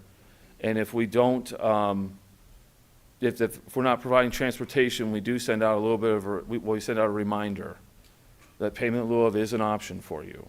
We make sure that goes to both the school and the parents of the residents of Strongsville. How long have we been doing that? That has been since I've been here, Okay. yeah. So you can see, now here's where I'm looking at some guidance. Well, Steve, before Go you ahead. get going. Do you Yeah. know what's the average percent of parents that actually apply for this? it honestly varies by school. I would say the average is, and this is just a complete guess, probably between 60 to 70%. Okay. But it does vary by school. Some schools are 100%. Every student there, the parents have a network, and they all fill out the forms and send them in, and that's fine. I mean, they're due what they deserve. Mm-hmm. So. Thank you. So if you scroll down a little bit, I do have some color coding here on the first three options. What I'm attempting to do is come up with some kind of matrix, like I said. So what I have there is, if we're transporting, the average number of students transported is 21 and over. Now remember, that's half. All right, this is where the business manager side of me starts to need a little bit of guidance, because to me, anything less than 40, let's reevaluate this, right? But I want to be fair, because I want to come up with some kind of, not the schools that we're working with could have some kind of knowledge base of where our decision making is coming from. So what I have here, and these are completely this isn't set in stone at all, obviously, is anyone transporting an average of 21 and over per day, we would say that's good, that's green, we would transport. Students, if it's an 11 to 20 average, they would be in that period where we're going to send them a letter saying, look, your ridership is dipping. What we need to start looking at, is there any way to beef up the ridership to these schools, or, are you advertising that there is a bus going to and from your school? Anything under 10 and under, I have as a red, that we really need to seriously consider, because at the very least, we're paying 4 times as much for that student, or those groups of students individually. Again, cost per student, I came up with, if they're under $2,000, and that's again taking how much the average ridership is. If it's under $2,000, it's green. $2,000 to $3,000, we need to start looking at some trends, and then if it goes over $3,000 per student, it goes to that red line. and then the payment in lieu of cost for the roster. This one's hard because that's such a moving target, but what I came up with is over average cost for 40 riders is fine. So in the case of like Albert Einstein, 102 students, it would actually cost us more money in payment in lieu of payments. We're going to keep busing. In the yellow is anything from 75% to 99%. Now 75%, give or take, of the average bus now would be around $29,000. So if we're going to start paying out $29,000 and less, or more, up to $38,000, we would say we need to look at the roster again. Anything under that, anything under 75% is a red line, because we're starting to encroach upon. It's not worth the investment. Does that make sense? The other two factors on there that I just want to briefly touch on, because I understand it could be traditionally it's been all about how many students are riding, and then everything sprang from there. However, there are some other considerations, to be fair. The distance and the travel time. That's why you're not seeing St. Joseph's and John's on here, because I can't imagine a scenario it's not worth going down literally 2 properties from the middle school. And we integrate those into the middle school. So putting that data point on here, I think it would just muddy it all up, to be honest with you. And there's so many riders from St. Joseph's and John's, and the roster alone, it would never be practical to pay the payment in lieu of versus send a bus. There's over 200 students on the roster that are Strongsville students. So that data point wasn't necessary here for any kind of purpose for this decision-making process. The other one is, can the routes be combined? So for example, if you look, I did have details of the route there in that white section, that if it's combined with middle school runs, Royal Redeemer and St. Albert's are so close that those routes are actually, once those kids are picked up and put onto a bus, they're combined and run through. I think that is something that needs to be taken into consideration. Now, how much of a consideration, again, that's why I'm coming to the board. I'm not making a recommendation tonight other than to say, here's the start of a matrix I think we can start to look at on an annual basis. And then I did put on there, because we do live in a world, like I said, to circle back around to my first point, we have a driver shortage. If we were to start, and I have, of course, 3 schools in red here that I would very much consider, do we keep transporting to these schools at this time? If we were to stop transporting and pay the payment in lieu of, we would free up 2 morning routes and 5 evening routes. What that really comes down to, because I've been dealing with transportation long enough, that what that really comes down to is 2 drivers. When you're able to free up a morning and an afternoon, now you've freed up 1 whole bus, you've freed up a whole driver. Freeing up just something in the afternoon may not necessarily help your cause, because you don't have the flip side of getting the kids to school. But in this instance, if we were to say that these 3 schools are no longer being transported to, it would free up 2 whole drivers, which, in reference back to the conversation you had before, if we start reconfiguring the way kids are transported even to our own buildings, we need to start looking at where can we get those drivers from, even if it's from our own ranks. So I guess at that point, is there any questions on the spreadsheet, on the matrix that I have started? If there's anything you want to add, or The St. Ambrose numbers, I know you said we would never touch SJJ because they're so close to here. I think we do have some SJJ students that ride to St. Ambrose and they get a Brunswick bus. Does that take that into consideration? No, Okay. I did not. I can I look don't at know, that. I mean, it could be 2, it could be, It would not be very high, okay. or else it would have made it on with the audit. But I can definitely look at that and see if there's any. I know there's nobody in the morning, because we had nobody. Last year we had 1 student that was going in the morning. So there's not even a bus offered this year, because that student's parents decided that they didn't want her to ride the bus in the morning. I have a question about the color coding. So I'm looking at the yellow, for example, and it says 11 to 20. would make it yellow, and $2,000 to $3,000 range, right? Yeah. But then I look at Incarnate Word, and it is in the right range for students. It's in 11 to 20, it's 12, but it's already over $3,000. Is that because it's just not precise, like it's gonna hit one category and not the other? Or do we need more adjustments? No, I just didn't put the right color on there. Oh, it just needs to change. Yeah. But Yeah. I guess what I'm saying is that it meets the yellow for one, but not the other. So how would Correct. we then, like, is the goal to get them all the same color? Should we adjust our metric? Or? That's what I'm asking. Is it, Okay. if the three metrics that you have there are the only metrics, Okay, then is it enough to say 2 of the 3 have to be red before we declare you impractical? If 2 of the 3 are yellow, you're still in the, be careful, you may move into the red zone. I see. That's again what I'm coming to you for, because like, that's where the business side of me says, okay, this is not cost effective what we're doing. But there's the other side of, we are providing a service to students in the community. And so where do we start to, we don't want to be a charity, but because we do have responsibilities to everyone.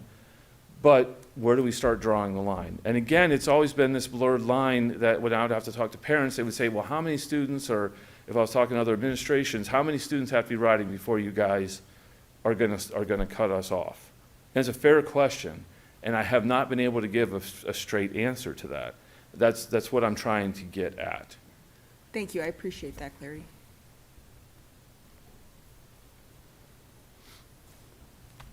So I wanted to, start by, I think you should be complimented for trying to come up with some kind of way to do that. I think parents in Strongsville, we should owe them that when they ask, we can say, well, here's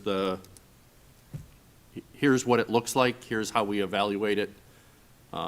That's better than, we kind of see which way with the flavor of the wind blows every year. So I think that's a great direction to be going in. Do we, as far as your rubric is concerned,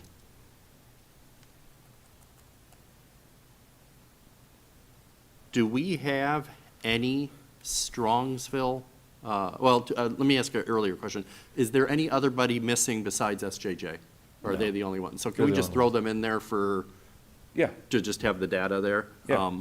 And then the follow-up questions, the things I'm thinking about is whether, do we have any buses taking our own kids that average these numbers? No. On the lower end.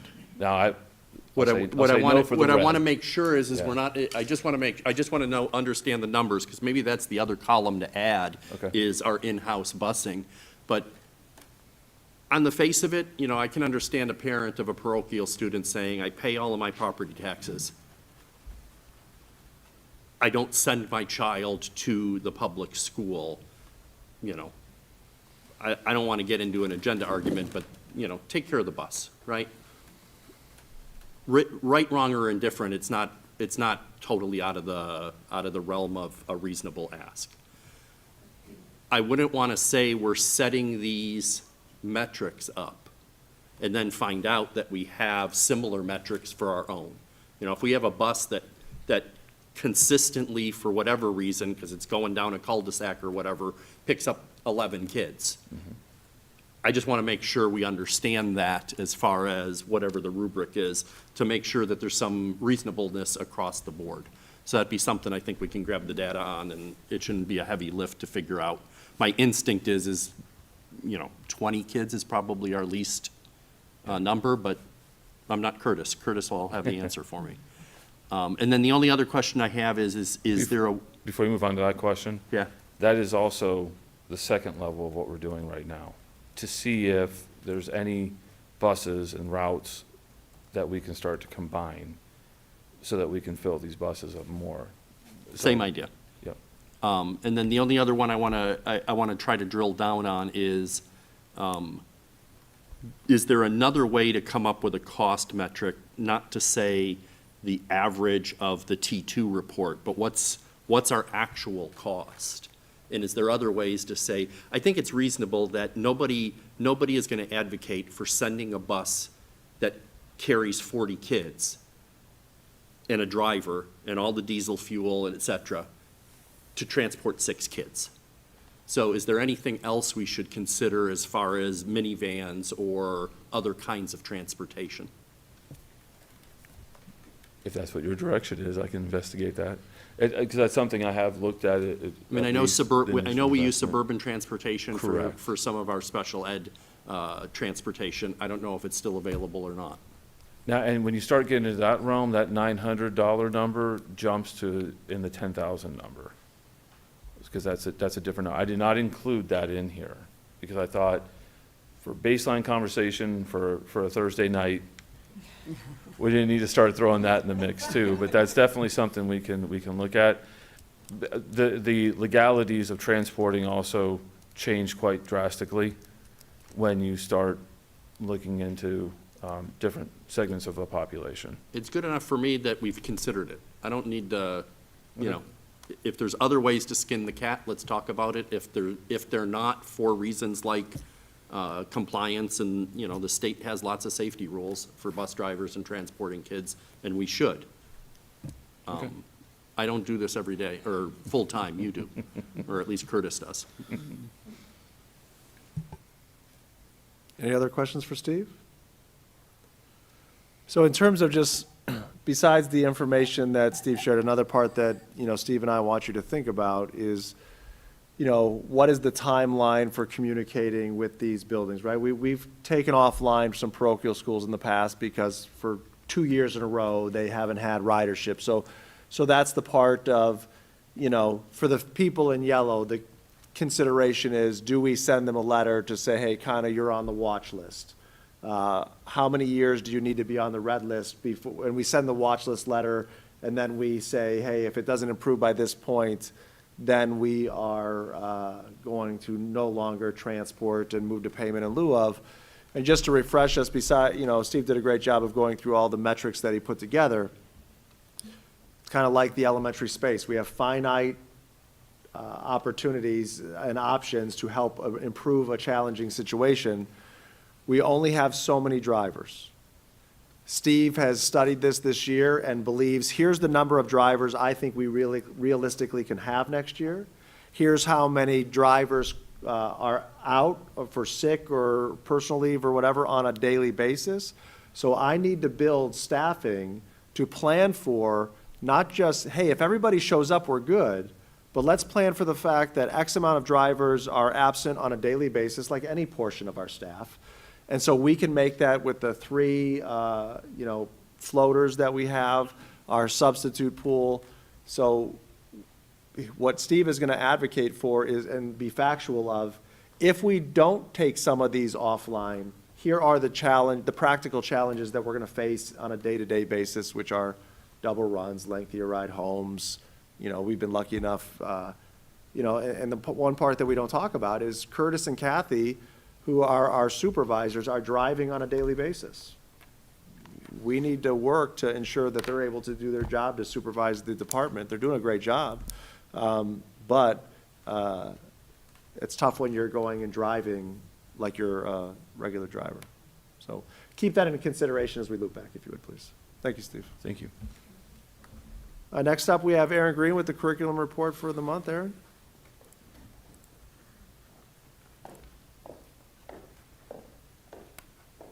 Good evening. 3 items tonight for your consideration. Our first item is for Edmentum. Be it resolved upon the recommendation of the superintendent that Strongsville City School District pays to purchase Edmentum courseware to be utilized in our credit recovery and Strongsville Academy programs. This is a 3-year contract. It would begin July 21st of 2023.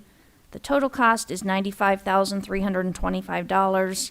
And again, that's a 3-year contract, so it would be broken into 3 equal payments. The first payment of $31,775 would be payable for each of the next 3 years. And again, that's software that we use for our credit recovery program, our Strongsville Academy program at the high school. We also use it for summer school.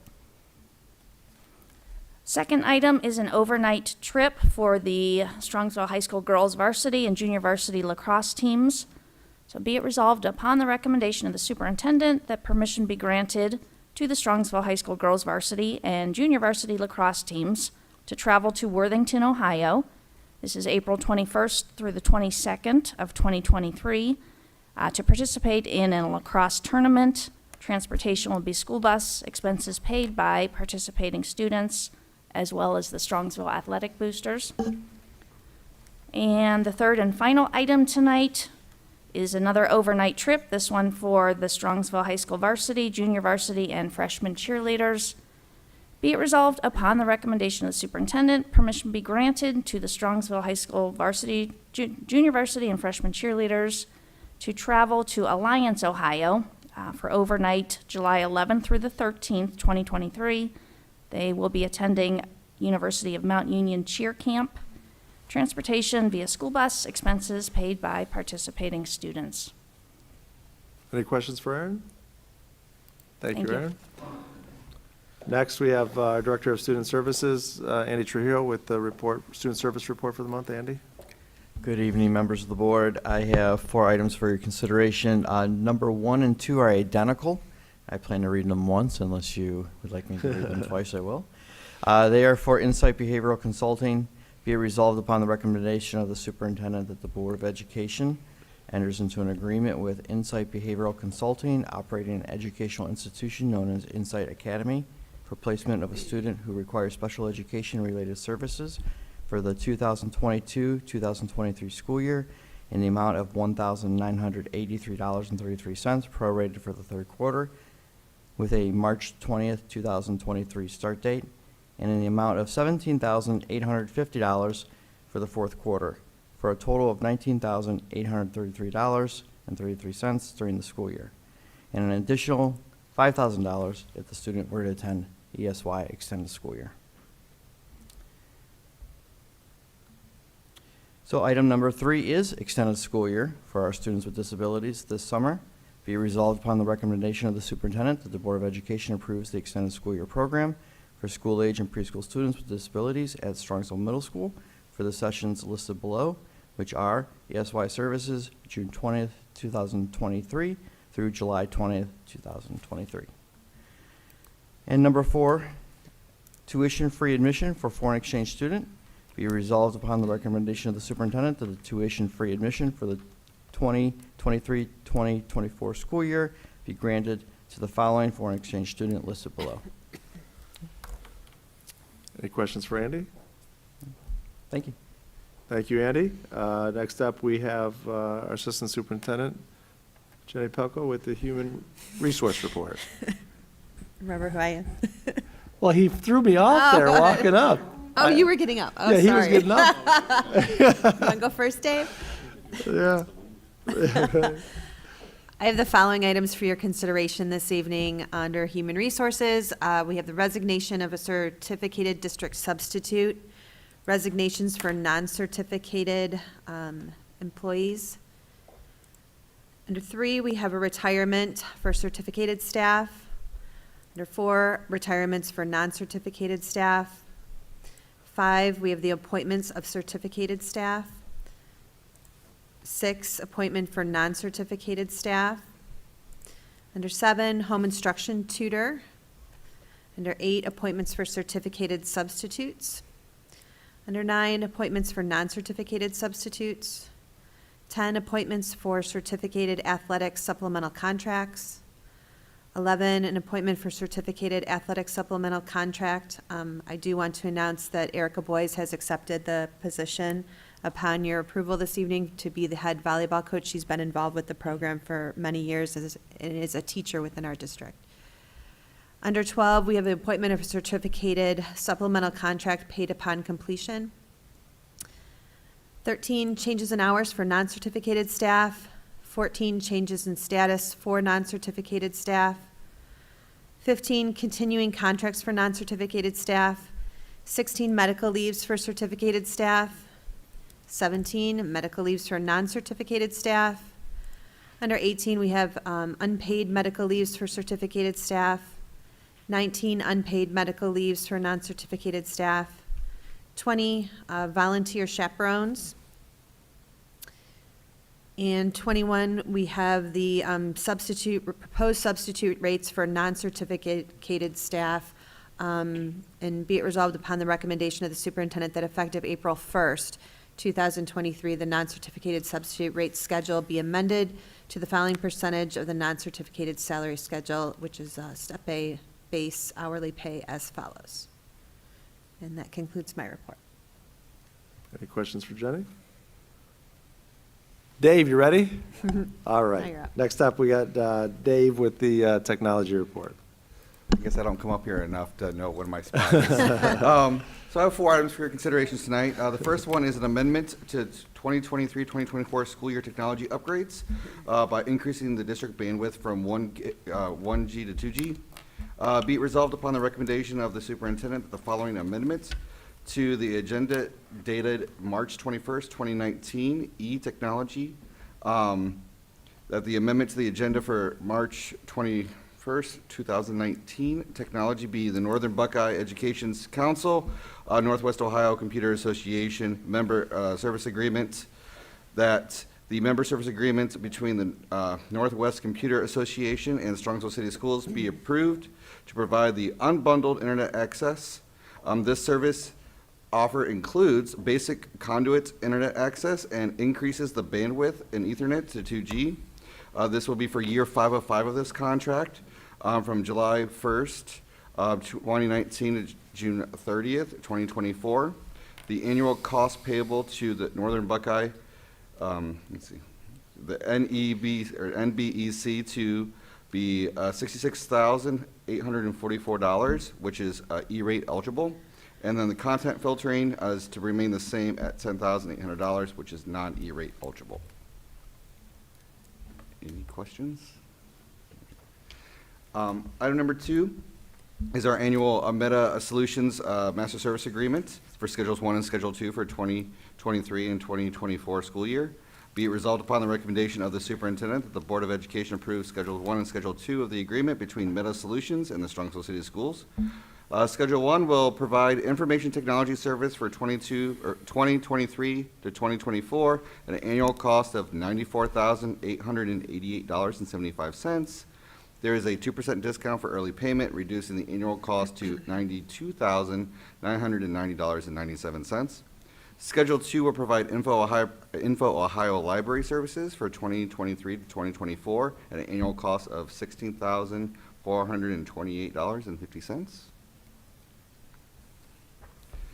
Item 3 is for technology upgrades for the 2023-2024 school year.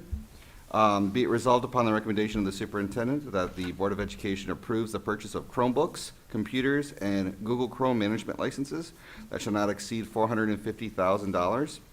These are to be provide Chromebooks to the 2023-2024 grades 6 and 9, and replacement Chromebooks to the elementary schools as needed. Also to provide total replacement Chromebooks via the self-insurance fund for devices that are no longer operational. And my last item today is 2023-2024 school year technology upgrades of the PC Refresh Project Phase 1.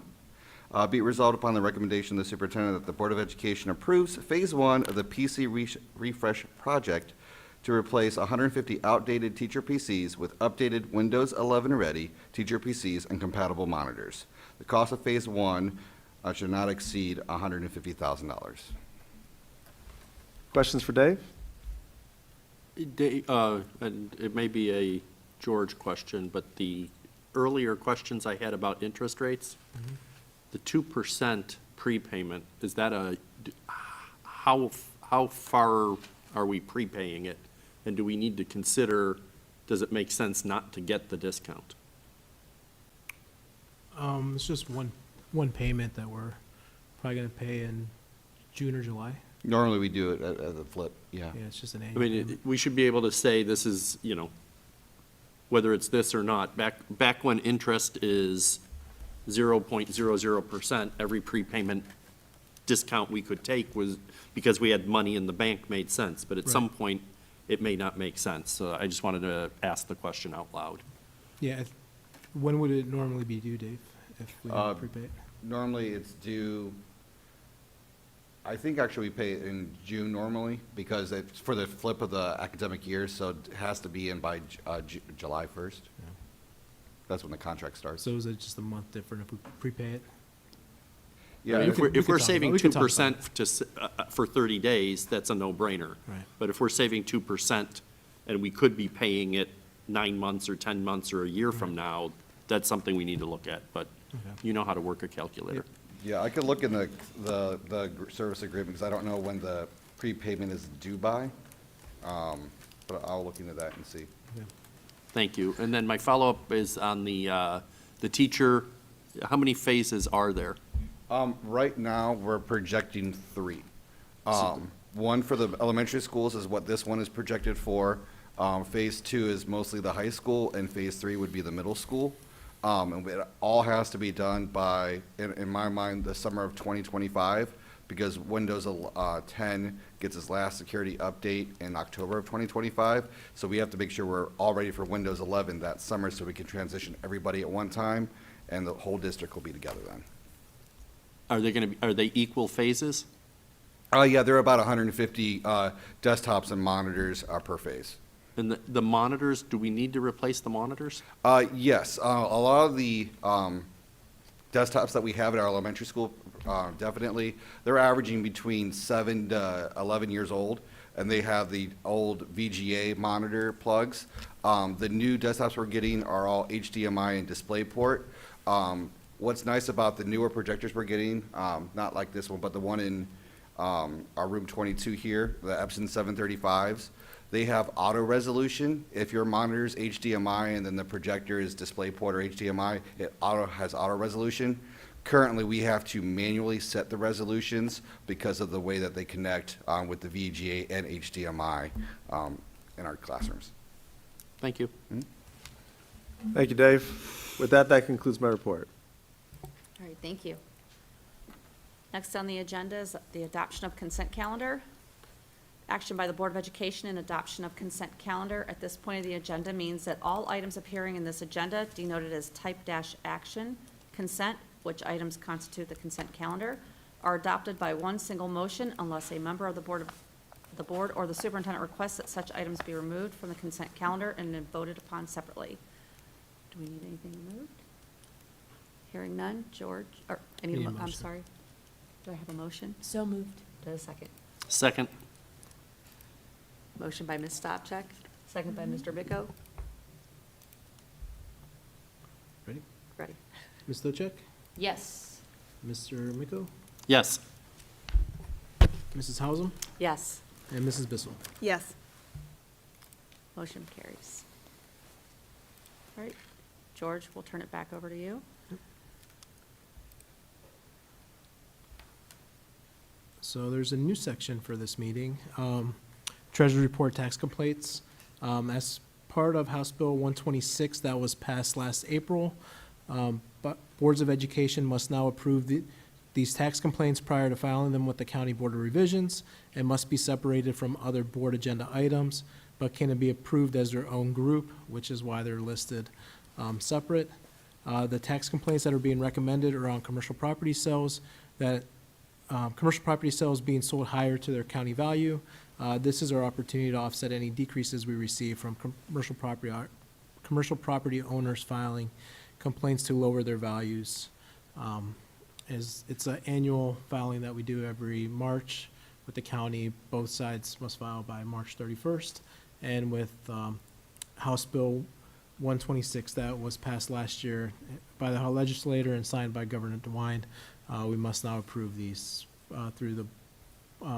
must have board approval prior to submitting them to the County Board of Revisions.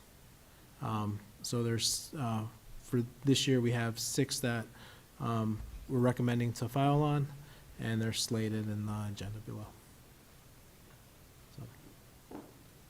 And then there's the consent calendar to approve them in one motion, and item N. Motion to adopt the consent calendar for tax complaint. So moved. Second. Motion by Ms. Stavcek, second by Mr. Miko. George, can you take the roll?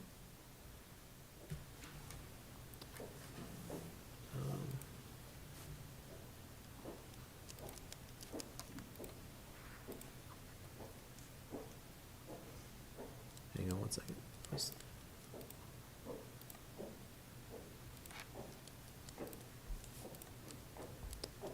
Ms. Stochek? Yes. Mr. Miko? Yes. Mrs. Hausum? Yes. And Mrs. Bissell? Yes.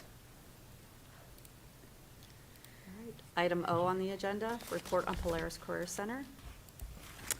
Yes, I'd like to share a couple quick things here tonight. Dr. Reib and I had our February meeting this March morning.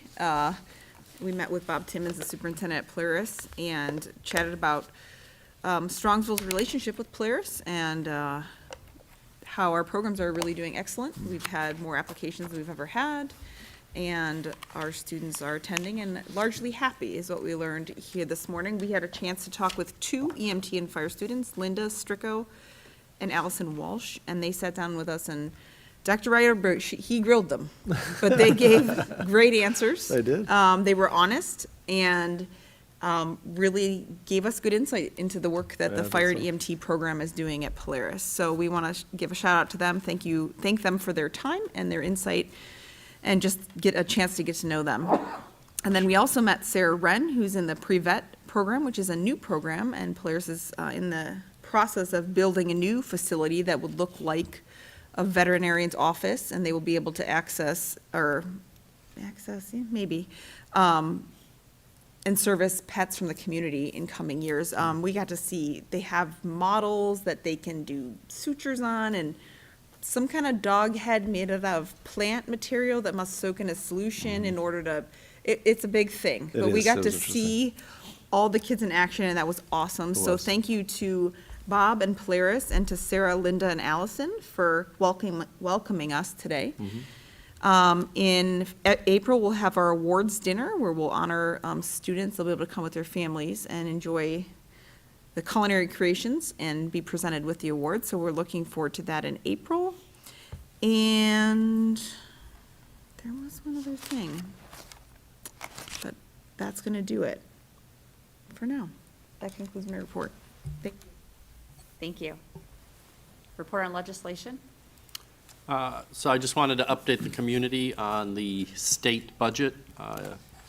Yesterday or the day before, there was the state legislative conference, and it's a conference or a seminar that is held by the Ohio School Boards Association, the business school boards, there's business officials, et cetera, the superintendents, all have a common conference. The governor was in attendance and did talk about his budget. And the things that I think are good is he continued his commitment to the fair funding formula. We've had it for 2 years. It's being phased in over a number of years. And he stated as long as he's governor, he will continue to advocate to continue funding that and getting us to the point of officially being fully fair school funded in Ohio. And then he spent a lot of time talking about his plans in the budget for the reading guarantee, which is based on the science of literacy, which we had a great update on. I feel our district is the pilot or the leaders in this. But he talked about, the state doesn't know how many school districts are actually already teaching the science of reading. So we'll need to let Aaron send the governor an email to say Strongsville is, and one of the things that they're proposing is having funding grants or funding ways to get the training to the teacher and pay and for the state to pay for that. So I want to make sure George is keeping track of all the dollars we're spending on that. So when the time comes, we can send the governor a bill. And then the third thing he discussed in general was the state superintendent, and he declared that if Senate Bill 1 is passed and turned into law, and that the state superintendent becomes a cabinet position in the governor's office, he wants to appoint someone that is a established educational professional and will continue the priorities he's already maintained. So I think that was good to hear. The budget process is gearing up, so more to come, and I'm sure more excitement will ensue. And that completes my report. Thank you. City Council. City Council met on Monday, and it was a efficient meeting. There was quite a bit of discussion for the public because it was a public hearing about some rezoning as far as car washes are concerned. So if that is of concern to you, contact your city council persons and let them know your opinion.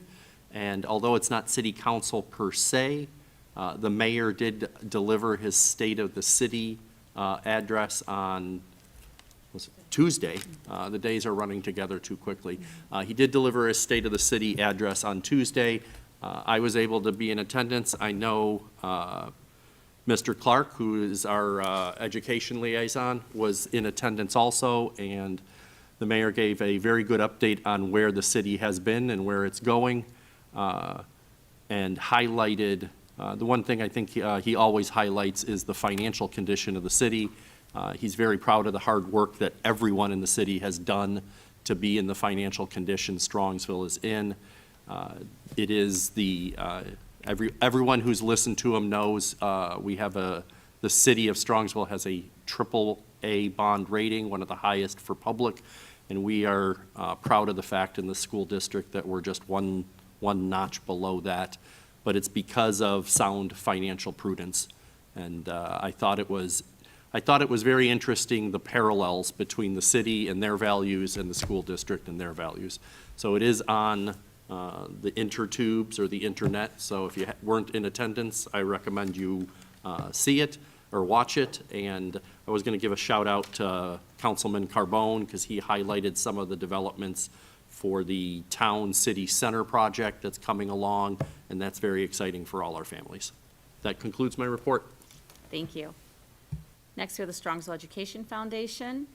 I was not able to attend the meeting. Mrs. Kilbane was there, but I'm sure they probably spent a lot of time talking about their upcoming major fundraiser, the Jockeys and Juleps. It's on May 6th at the Strongsville Recreational Center. They will have a wine pool, sideboards, horse races, betting, liquor raffle, and a chuck-a-luck. I'm not quite sure what a chuck-a-luck is. I don't know. I know, that's new. 50/50 raffle. You can go to their website or their Facebook page and scan the QR code to purchase your tickets. And that concludes that report. Next, Strongsville PTA Council. Yes, they last met on March 2nd. A couple of highlights from that meeting. They held the Mardi Gras dance at the middle school. They made about $2,000 on that dance. And then, so the public's aware that where the money goes for generally is to support scholarships. So they're hoping to give out 10 scholarships this year, totaling $15,000. So that's some excellent work, and we're grateful for that. Coming up in May is the installation lunch, where they will install new officers for the 23-24 school year, and that will be May 4th at 11:30 at J. Bella. And they'll also announce award winners, the Helping Hands award winners at that event. And then finally, the main presenter that day, this was my first PTA council meeting, so it was really exciting. Apparently they have special highlighted speakers. This one was Dave Binkley. And so you heard some of what he shared there. He also shared here tonight, but he also talked about some new things, the esports program that we now have at the high school, the new audio lab, which they just did a little promo video. So I don't know if we'll make that public eventually, but that was really cool to see. What other things did he talk about? He talked about the makerspace carts. He talked about, we had a handful of presenters at the OETC State Conference, so that was fantastic. So he just gave us a little bit of everything. It was really nice to hear what's going on in the world of tech in Strongsville City Schools. And that concludes my report. Great, thank you. Going on to board committee reports, Finance Committee. We had a meeting February 27th, and I swear I already reported on this, but we didn't. We did talk about the main item, though. Remind me of the policy that we adopted. What was it called? Cash something? We're going to be adopting it here in a little bit. Oh, it's here. We talked about it at the organization, or not we talked about it at the work session. Oh, there it is, cash balance reserve. Yeah, and it's on the agenda tonight for the Perfect. waiving the first and second readings for the adoption of the cash cash balance policy. So that finance committee meeting was the To make- discussion and making the recommendation to the board for this. So you've already heard the crux of that meeting. Right. So, and our next meeting is to be announced. Correct. That concludes my report. Great. One more time, policy committee. It's Haley's turn. The next meeting's to be announced. Yeah, next meeting's that concludes my report. Thank you. Facilities committee. Our next meeting is May 18th at 6:30 PM in the building. The Facilities Committee versus the Elementary Task Force. Gotcha. There's a lot of crossover, but the next meeting of the Facilities Committee is May 18th at 6:30 PM in this building. All right, thank you. Business Advisory Council Committee, Haley. We had a meeting on Friday, March 10th here. Our business advisory partners and board members were broken into 4 different groups. We had resumes, where students brought in their resumes and business partners reviewed them and gave feedback on do's and don'ts and resume best practices. There was mock interview, where students participated in a mock interview with business partners asking potential interview questions. There was the interview prep company research, and Sharon Kilbane was part of that group. The students had to understand the company and the many layers some companies have in terms of career functions. Business partners shared their best practices for company, industry research, and other prep topics students should partake in prior to an interview. And I was part of the Q&A section, where the students came prepared to ask questions that they had on their minds as they think about their career interests and preparing for life beyond high school. They asked questions such as, when you were our age, did you know exactly what you want to do, and were you correct with that? Did you go into exactly what you planned to do when you first went to college? And other questions where we got to be completely honest and say, no, when we were your age in 11th grade, we had not pinpointed what we were going to do with the rest of our lives. And I think that made them feel a little bit better in terms of they don't have to have it all figured out right now, but it's interesting and good that they're motivated and wanting to. And our next meeting is going to be Friday, April 21st at 7:30 a.m. And that concludes my report. Thank you.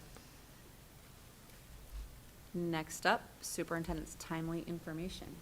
Thank you. Just a couple updates I wanted to share in terms of the different levels of the building. So first of all, just wanted to highlight Mrs. Lewis, one of our, or the media specialist at the elementary level, who's been working with our kids in researching different projects. So using a variety of books in the media center or online tools to put together some Google slideshows and putting their tech skills into practice.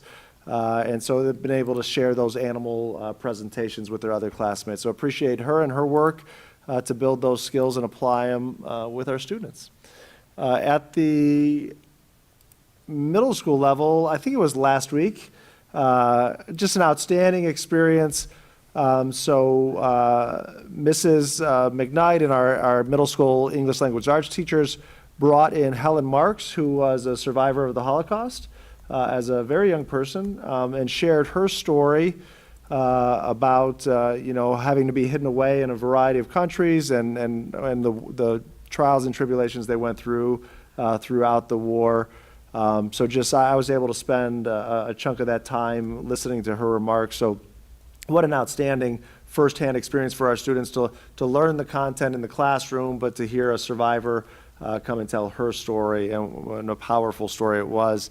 And I believe she is in her early 90s, but you couldn't tell at all that she, I think somebody said she was 92-ish, maybe somewhere around there. So just a phenomenal job sharing her story and some really powerful messages for our middle school students. And I have a chance to have a Q&A with her and talk a little bit about it.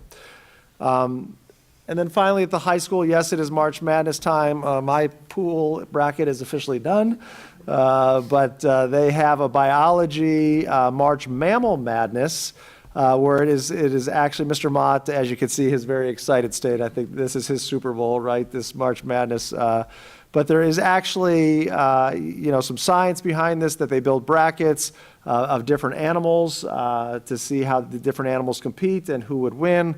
So taking the spirit of March Madness, which is fun for a lot, applying it to biology, looking at the variety of features of animals, and then determining who would be the winners in a face-off. So it'll be exciting to see how the animals move. And this is right outside, usually right outside the media center in the high school. So if you're by, take a look and you can see how the animals are progressing.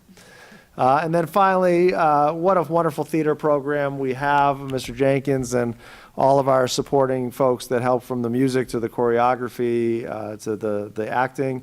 It's coming up next week. So Thursday, Friday, Saturday, Bye Bye Birdie. This is one of his areas of focus, is to do a classical musical for kids to understand that aspect of the theater program. So 7 p.m. at the high school on those dates.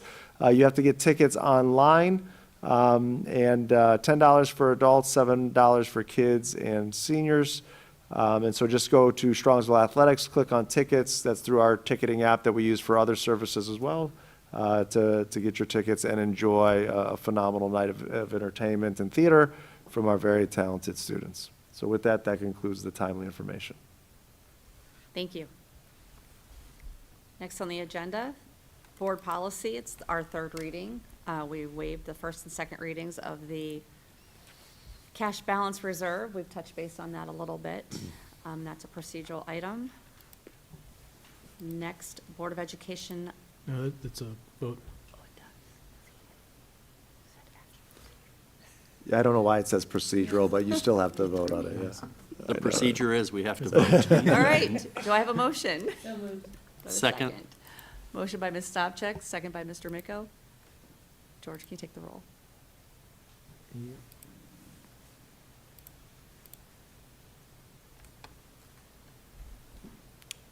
Ms. Stavcek? Yes. Mr. Miko? Yes. Mrs. Hausum? Yes. And Mrs. Bissell? Yes. Motion carries. Now we can go to Board of Education, other miscellaneous. Do we have any miscellaneous items? Hearing none? I have one. All right. I was just going to give a shout out to the Early Learning Preschool PTA. Back on Monday, March 20th, they had a kickoff event for their Kindness is Magic. And it was story time and a snack, and there were a lot of what they called kindness crafts. And so the concept is, some people might think we're inundated with cookie dough fundraisers. I'm conflicted on that. I like cookie dough, but I can understand having too much cookie dough. But the idea is that you can support the Strongsville Early Learning Preschool PTA, and your contributions, the students do different acts of kindness in return. And so some of the things they did was they did cards, greeting cards for some of the elderly, am I allowed to say that anymore? Some of the elderly in the community in those kinds of activities. So it was really nice. And so I wanted to give a shout out, not just because the event was Monday, March 20th, but the Kindness is Magic is going to be a month or 2 month long activity. So there'll be other opportunities. I kind of look at it like I'm buying kindness. And if I can buy something and it's kindness, I'm willing to throw 20 bucks in the hat. So I recommend everyone else consider buying some kindness when the next events come forward. But it was a nice event, and I'm glad I went. Thank you. Any other miscellaneous? All right. Hearing none. Next, we have meeting notifications and date change. A regular Board of Education meeting work session will be held Thursday, April 6, 2023 at 7 p.m. in the meeting room of the Administration Building, 18199 Cook Avenue, Strongsville, Ohio. This is a change of date from April 14th, 2023. We are changing the meeting due to spring break. A regular Board of Education meeting will be held Thursday, April 27th, 2023 at 7 p.m. in the meeting room of the Administration Building, 18199 Cook Avenue, Strongsville, Ohio. Next, executive session. We do have need for executive session to discuss. To prepare for negotiations or bargaining sessions with public employees concerning their compensation or other terms and conditions of their employment, and to consider the employment of a public employee. Do I have a motion? So moved. Second. Second? Motion by Ms. Stavcek, second by Mr. Miko. George, can you take the roll? Ms. Stavcek? Yes. Mr. Miko? Yes. Mrs. Hausum? Yes. Mrs. Bissell? Yes. We will enter into executive session at approximately 9:35. We don't see a need to continue in public session after executive session is concluded, so please, everyone, have a great night.